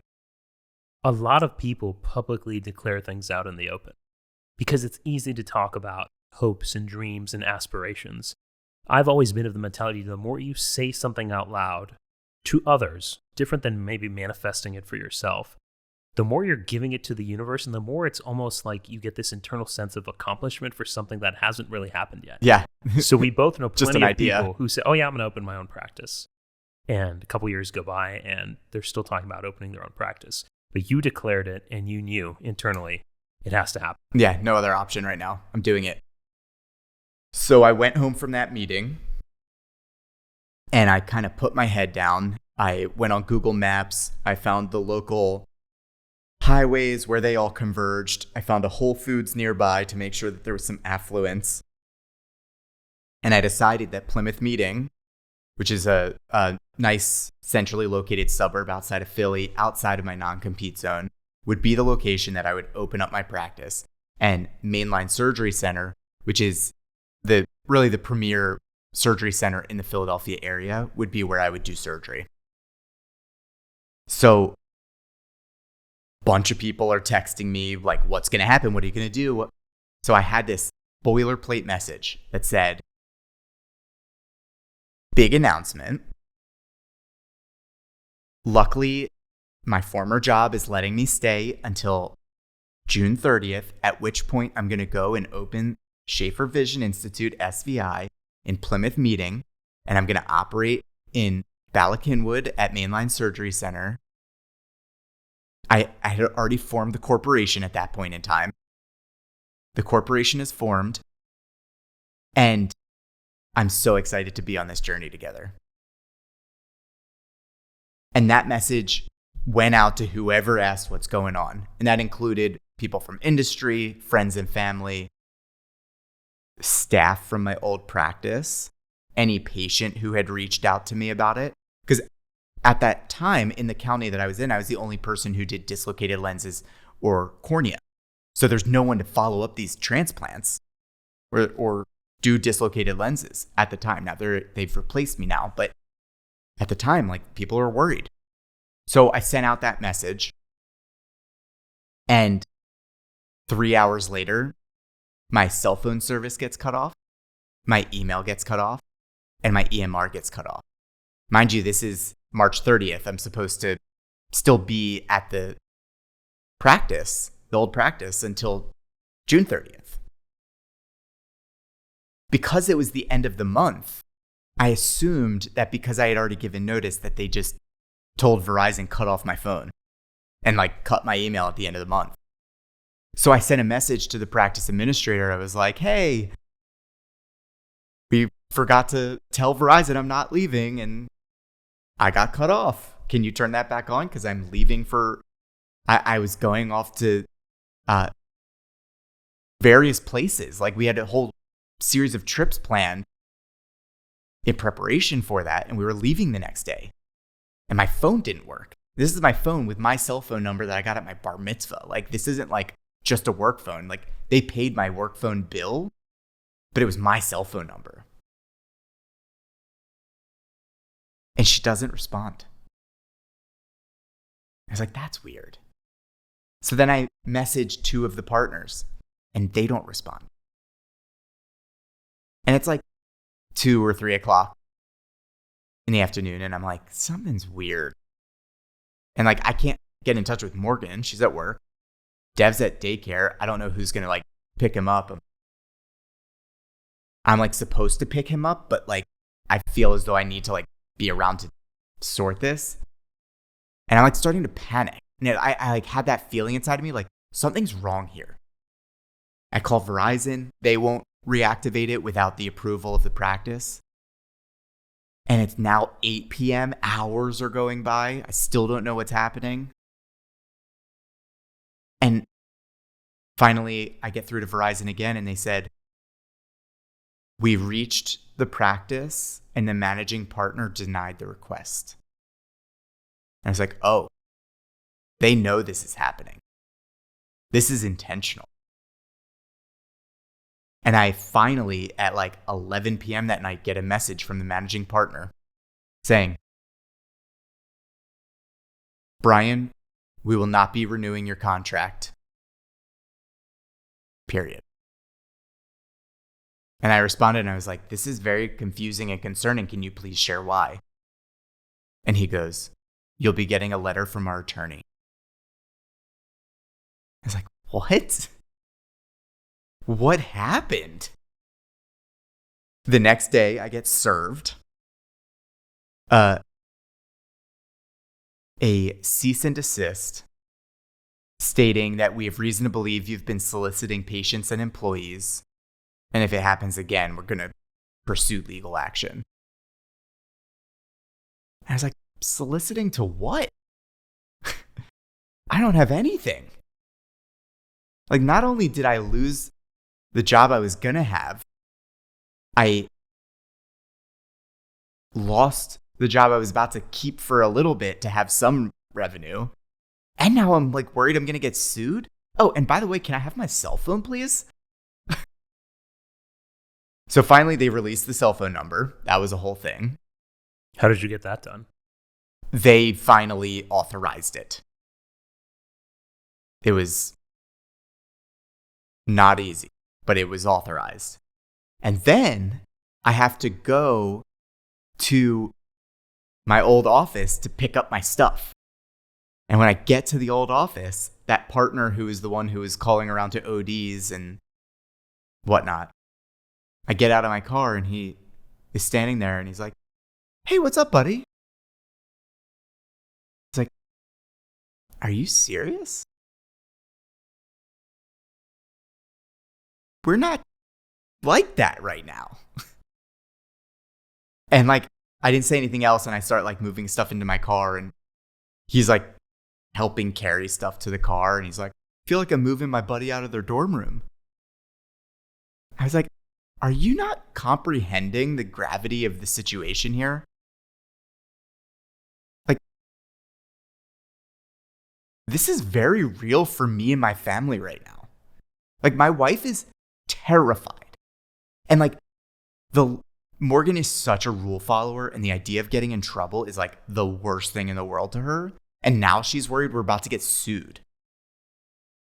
Which, like, looking back, a cease and desist is not nearly as serious of a thing as it felt.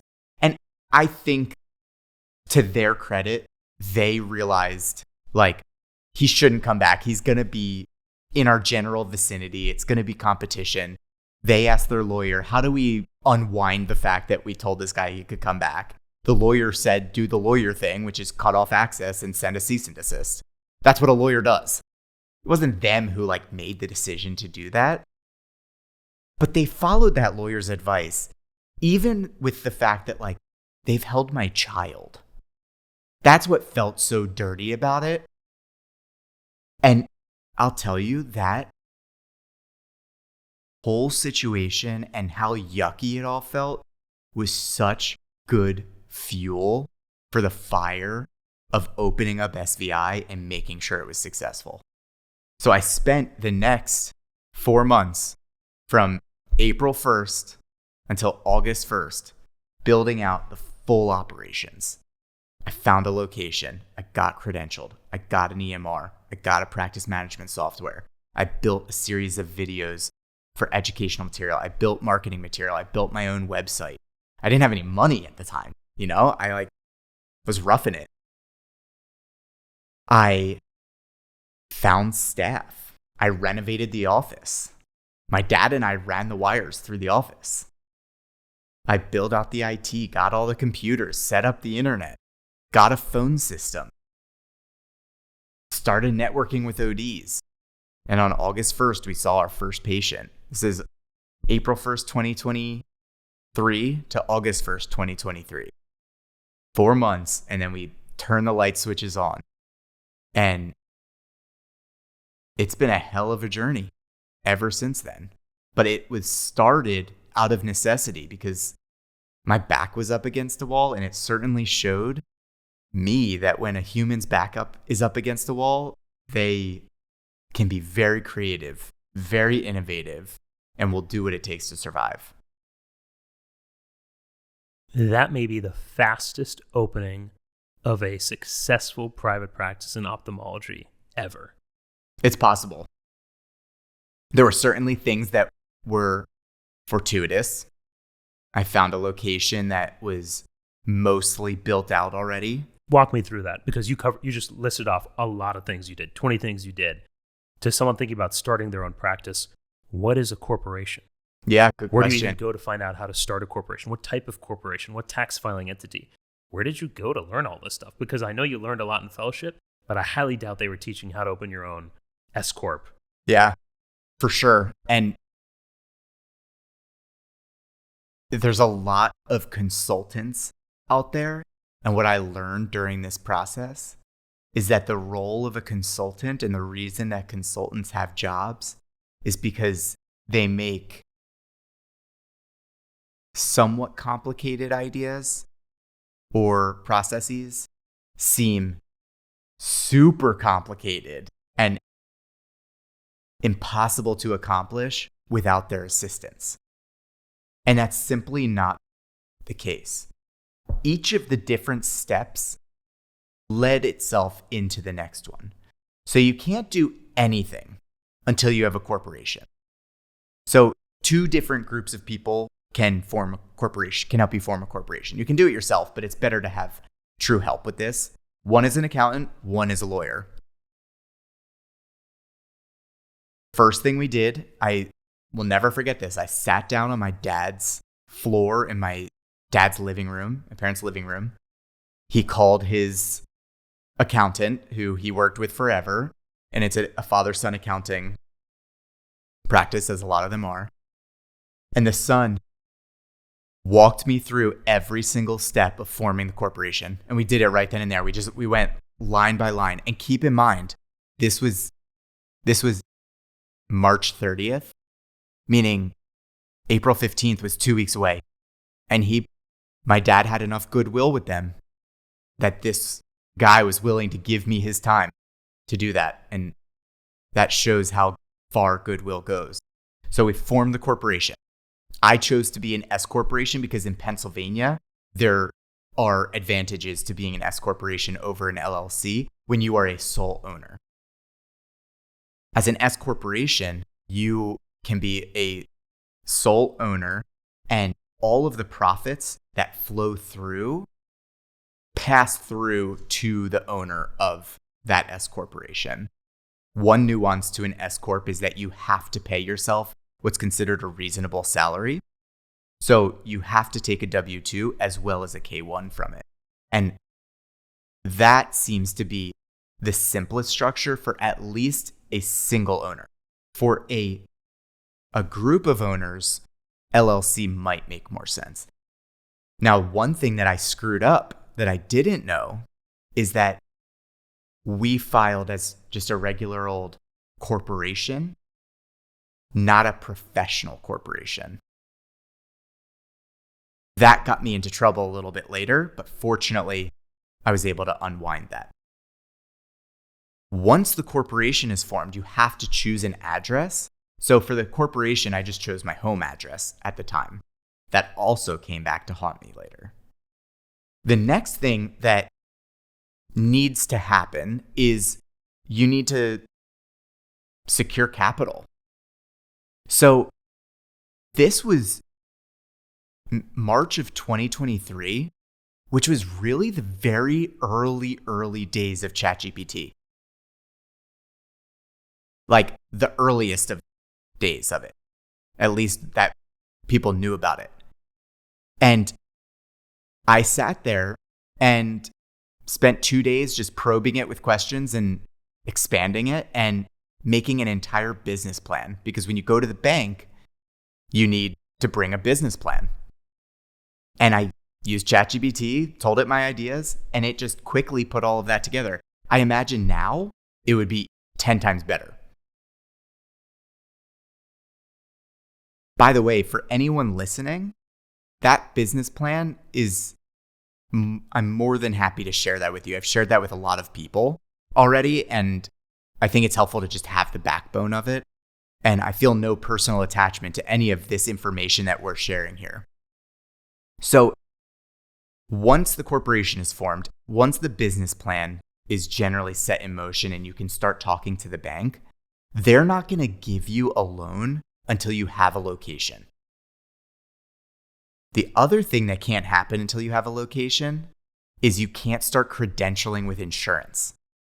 Because if you credential, you need to credential with an address. So I started looking for locations. And one of the thoughts I had was I could go and sublease from an optometrist.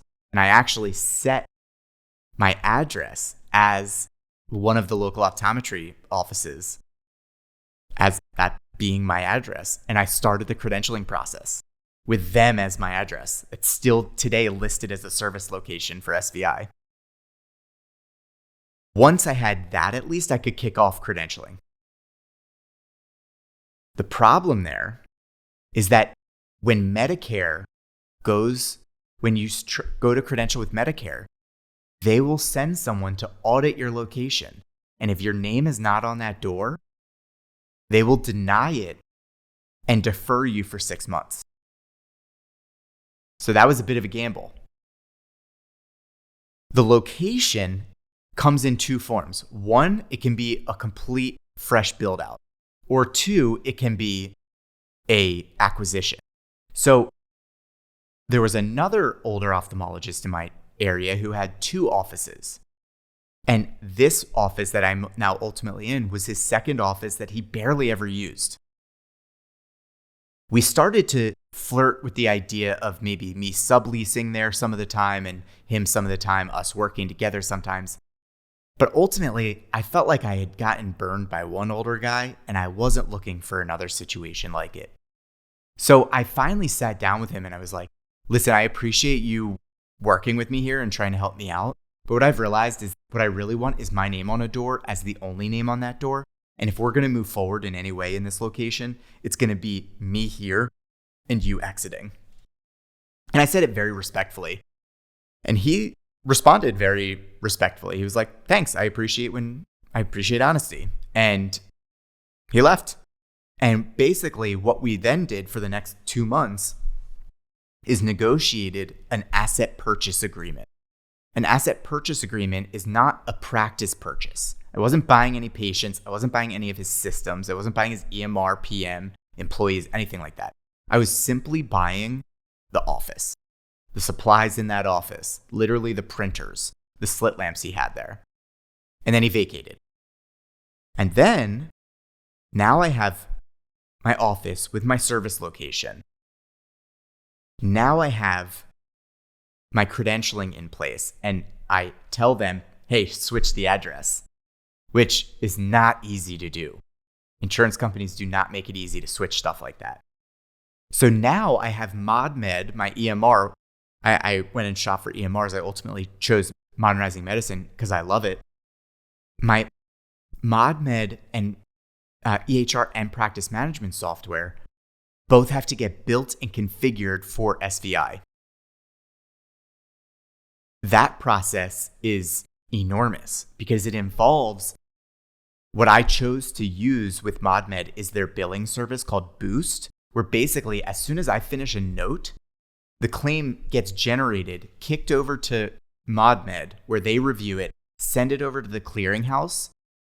The clearinghouse makes sure it's a clean claim. They send it off to the payer. Payer decides if they pay it, they adjudicate it. They send it back to the clearinghouse with the ERA and the EOB. And that gets paid to the practice. Well, all of those have to get set up for all of the different payers.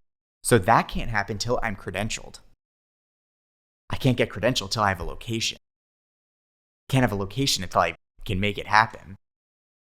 I also can't get a loan until I have a location and the EHR and PM starting to exist so that I can show what I'm going to be doing with my financial projections.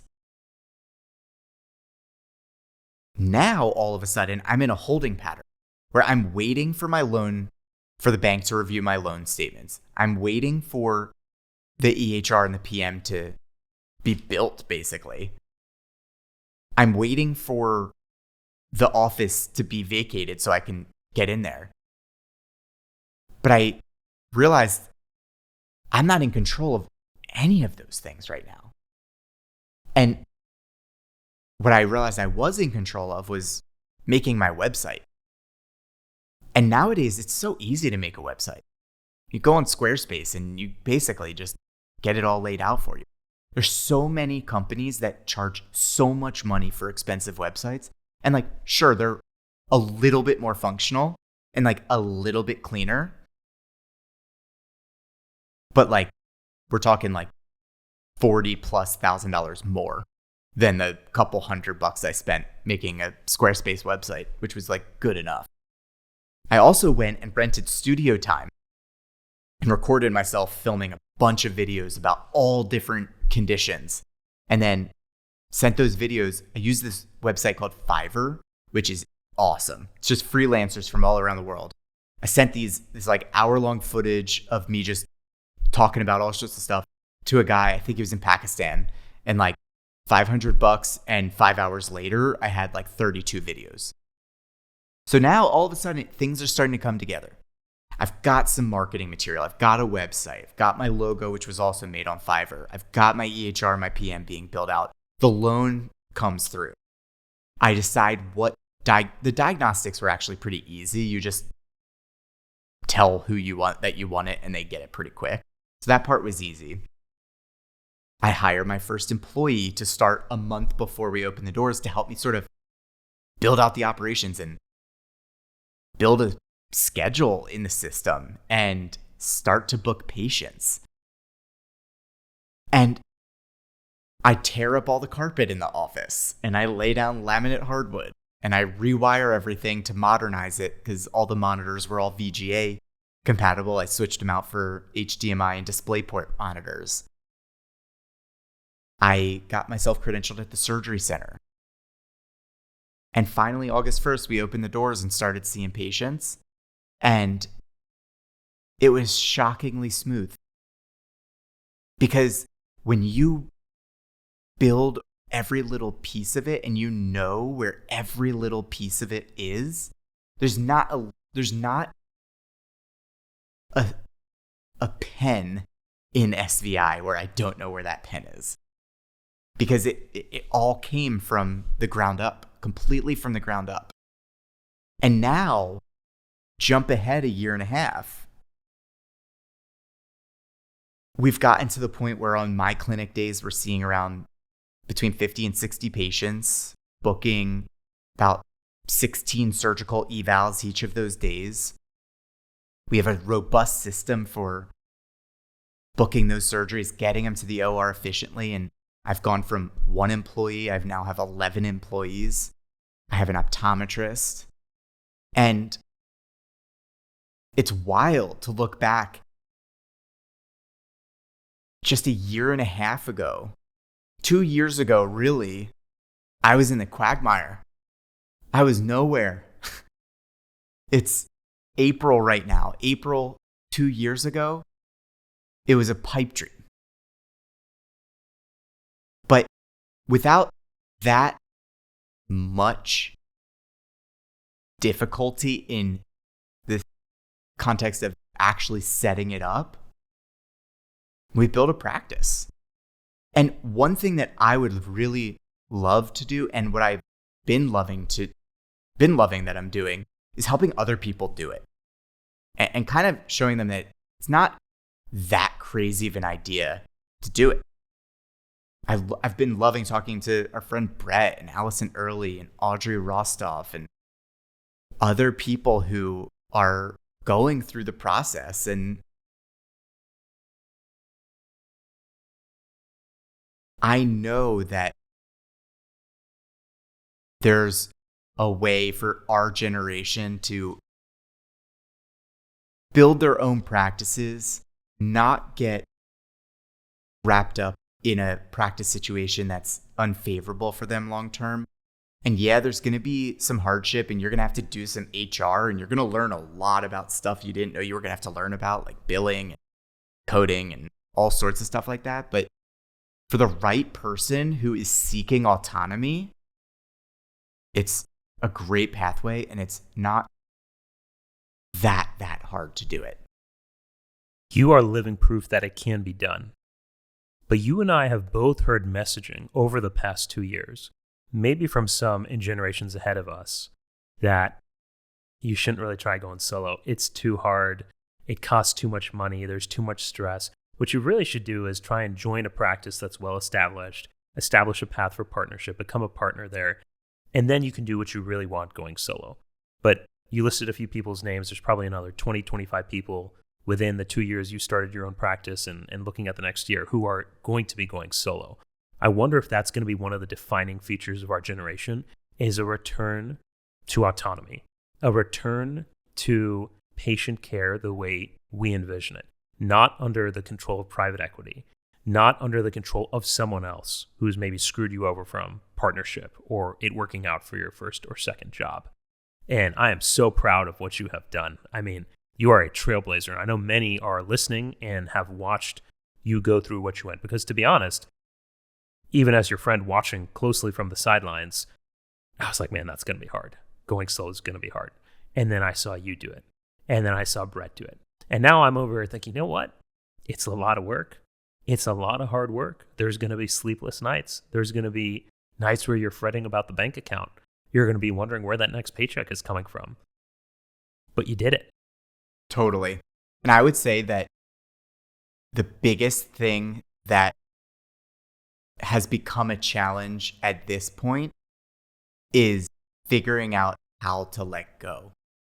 Because when you build something from the ground up and you hold it so tight, it's hard to relinquish that control. And you can't let go if it's just you. So you very eloquently and honestly just broke down the process you went through to SVI's doors opening. You had the help of your family, your dad, your mom, Morgan. You had mentors and friends you'd reached out to, ChatGPT coming through in the clutch. But a lot of that was you. You pulling up the carpeting, installing the flooring, picking out the new hardware, doing all of that, maybe with the assistance of your family and some close friends. But you can't run a practice when it's just you. So as you were establishing the entity, as you were getting the space, as you were getting the EMR, surely you knew, okay, probably just can't be me, or maybe it can be just me for the first few months, but if this thing takes off, I'm going to need help. I have to hire some employees. How do you go about doing that? How do you find the right people? Yeah, so interestingly, the first employee that I found, Megan, used to work at that first job that I was at. And she left after I was there only like 3 months or so and went and worked in oculoplastics. And she and I stayed in contact mostly via social media.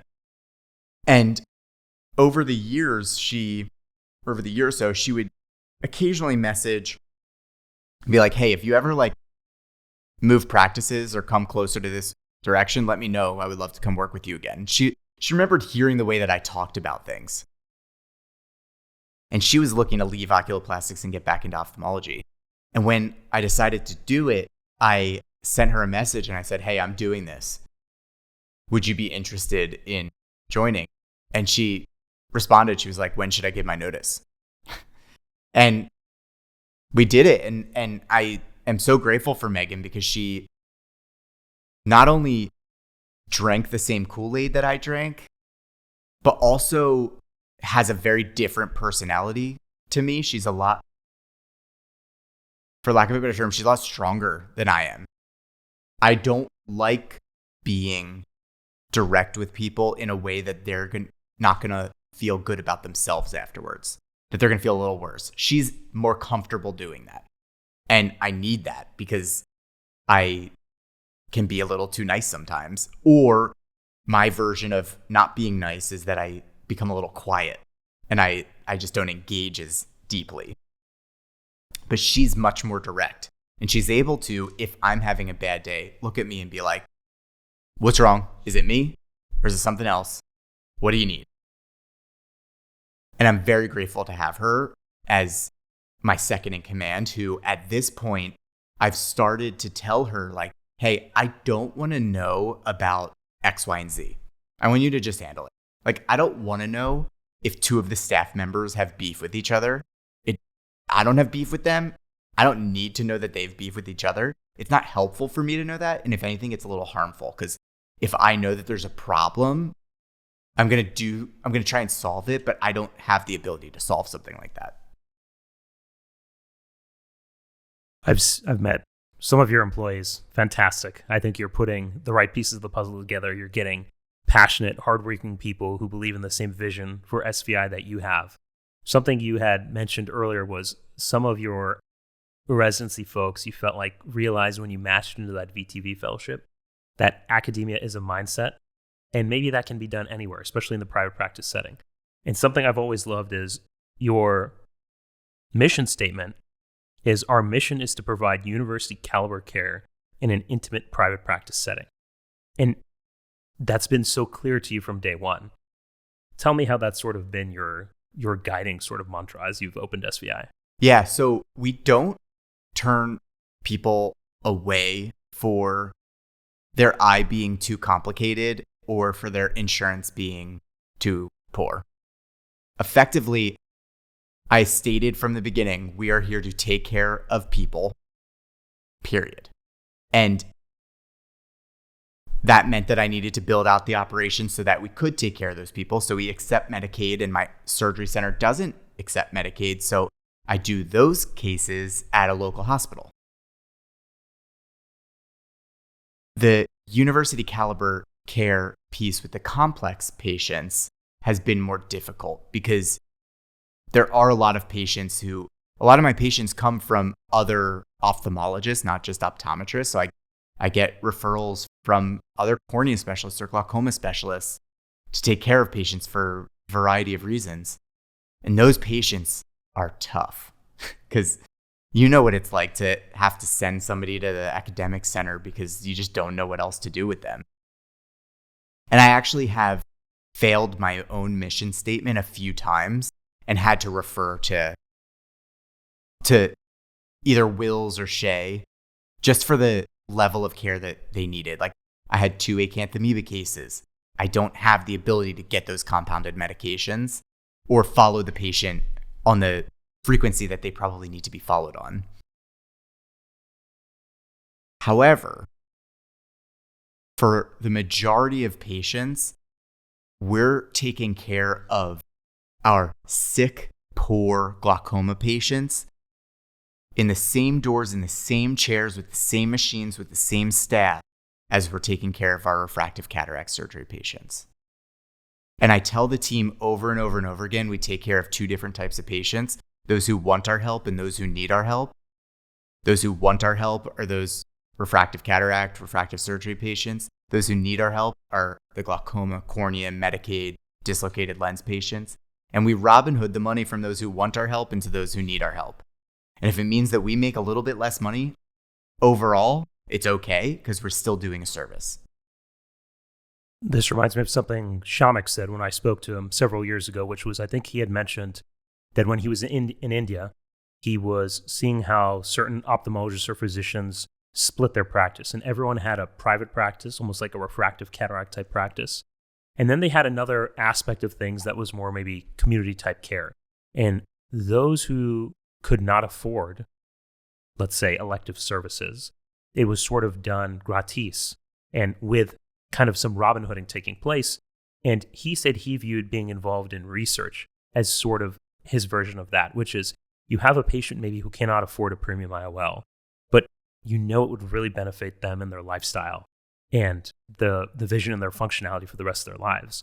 Well, if they can commit to maybe a few extra postoperative visits, if you've built an apparatus for research, now you can get them the same level of technology that someone with the means to pay for it electively could have. It's amazing to me that within 2 years or a year and a half or however long your practice has been open, you are already at the forefront of ophthalmic research. in the United States. You're involved in some very big multi-million-dollar trials. You're going to be ushering in a new era of vision correction technology.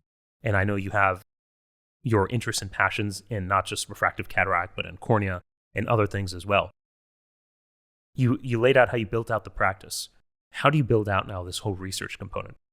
The research piece has been both interesting, fun, and a bit difficult because of the specificity required in documentation of it.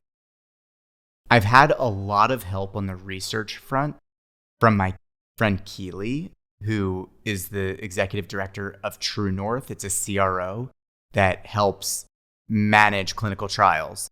And she's got two arms to it. One is on the industry arm, one is on the practice arm, helping get practices up and running with research. So we kind of dipped our toes into a fairly straightforward trial looking at something intraoperatively with Omidria. And that went really well because we realized we have this large portion of patients that you just alluded to who they want the same quality standards of care, but maybe don't have access to the financial resources. But by taking part in the study, not only do they get access to the technology, but they also get compensated for their visits. And that means a lot to them.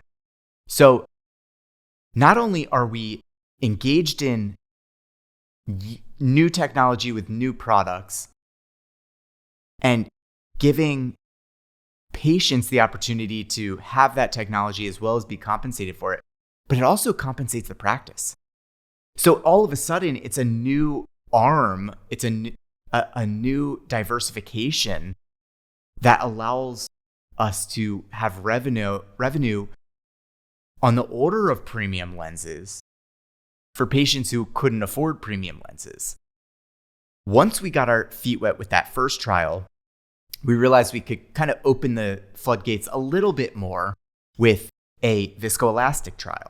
So we're doing our first FDA monitored trial, phase 3 trial, looking at a new viscoelastic coming to market. And coming up next, we're getting ready to do a lens study, our first big lens study. And we're going to be the PIs, and we've got 4 sub-eye sites, and it's a big study. And I'm a bit anxious to do it right because I want to make sure I do right by the company that's entrusting me with their research, my sub-eyes who I want to take care of them. And I also want to make sure that I'm being good to my research team. But it definitely requires a team for the research side of things that is specific for research because what they require is so specific. Building this out, building out your practice, something you did in the background was a program called Physician CEO. Tell me what that program was like, because most people who are going through med school, they're not doing an MBA. Some do, but it's usually a true MBA, not really tailored towards the entrepreneurial physician. What was that program like? I did not have a lot of finance and accounting background at all. The Physician CEO program was based in 4 modules at Kellogg Northwestern. The first one being leadership. I forget what the order of the rest were, but there was the leadership component, there was the organizational psychology component, there was the accounting, and there was the finance. And all in all, the goal of it was to equip us with the basics for running a practice. More than anything, it gave me the language. And certainly if I went back and did it again now that I have the language and some more context, I think I would have gotten even more out of it.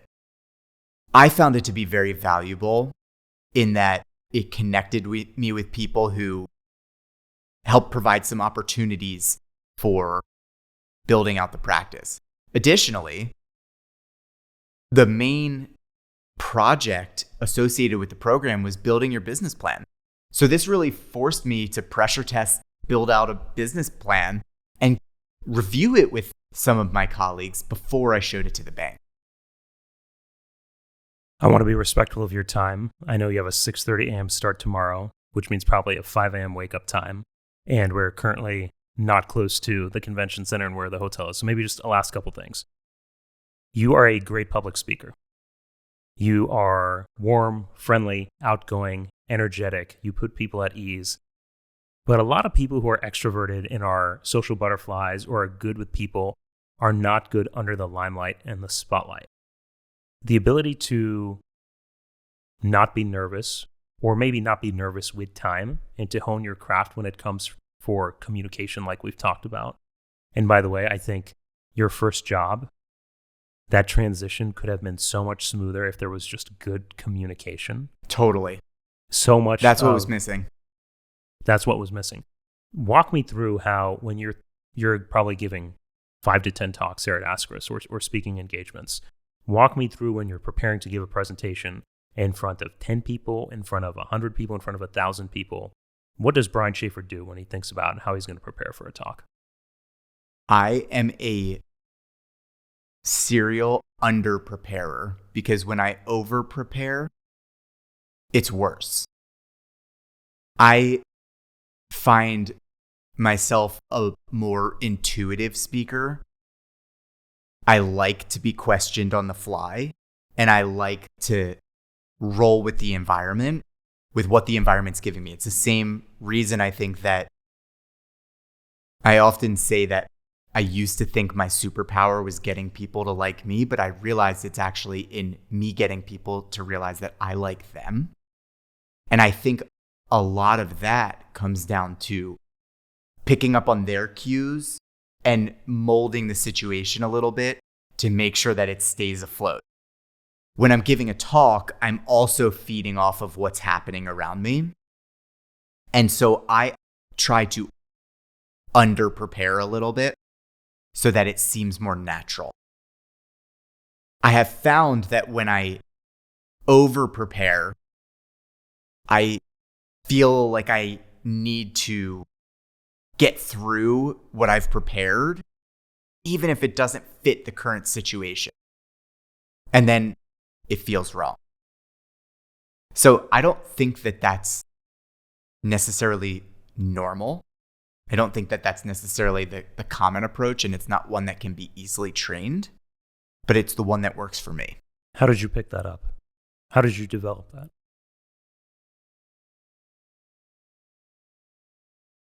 To be honest, I think it was just when I was born in this video game of life, it was just one of the attributes that I had a few more clicks on. I suck at sports, but I'm good at that. From Upper Dublin to now King of the World, Brian Shafer, thank you for your time. I really appreciate it. What time do we have here? It's almost past 11 p.m. right now. So we're 2 a.m. This has to be the latest podcast I've ever done and also the most expensive. So appreciate you. Thanks so much, Brian. Thanks, Arjan. Yeah.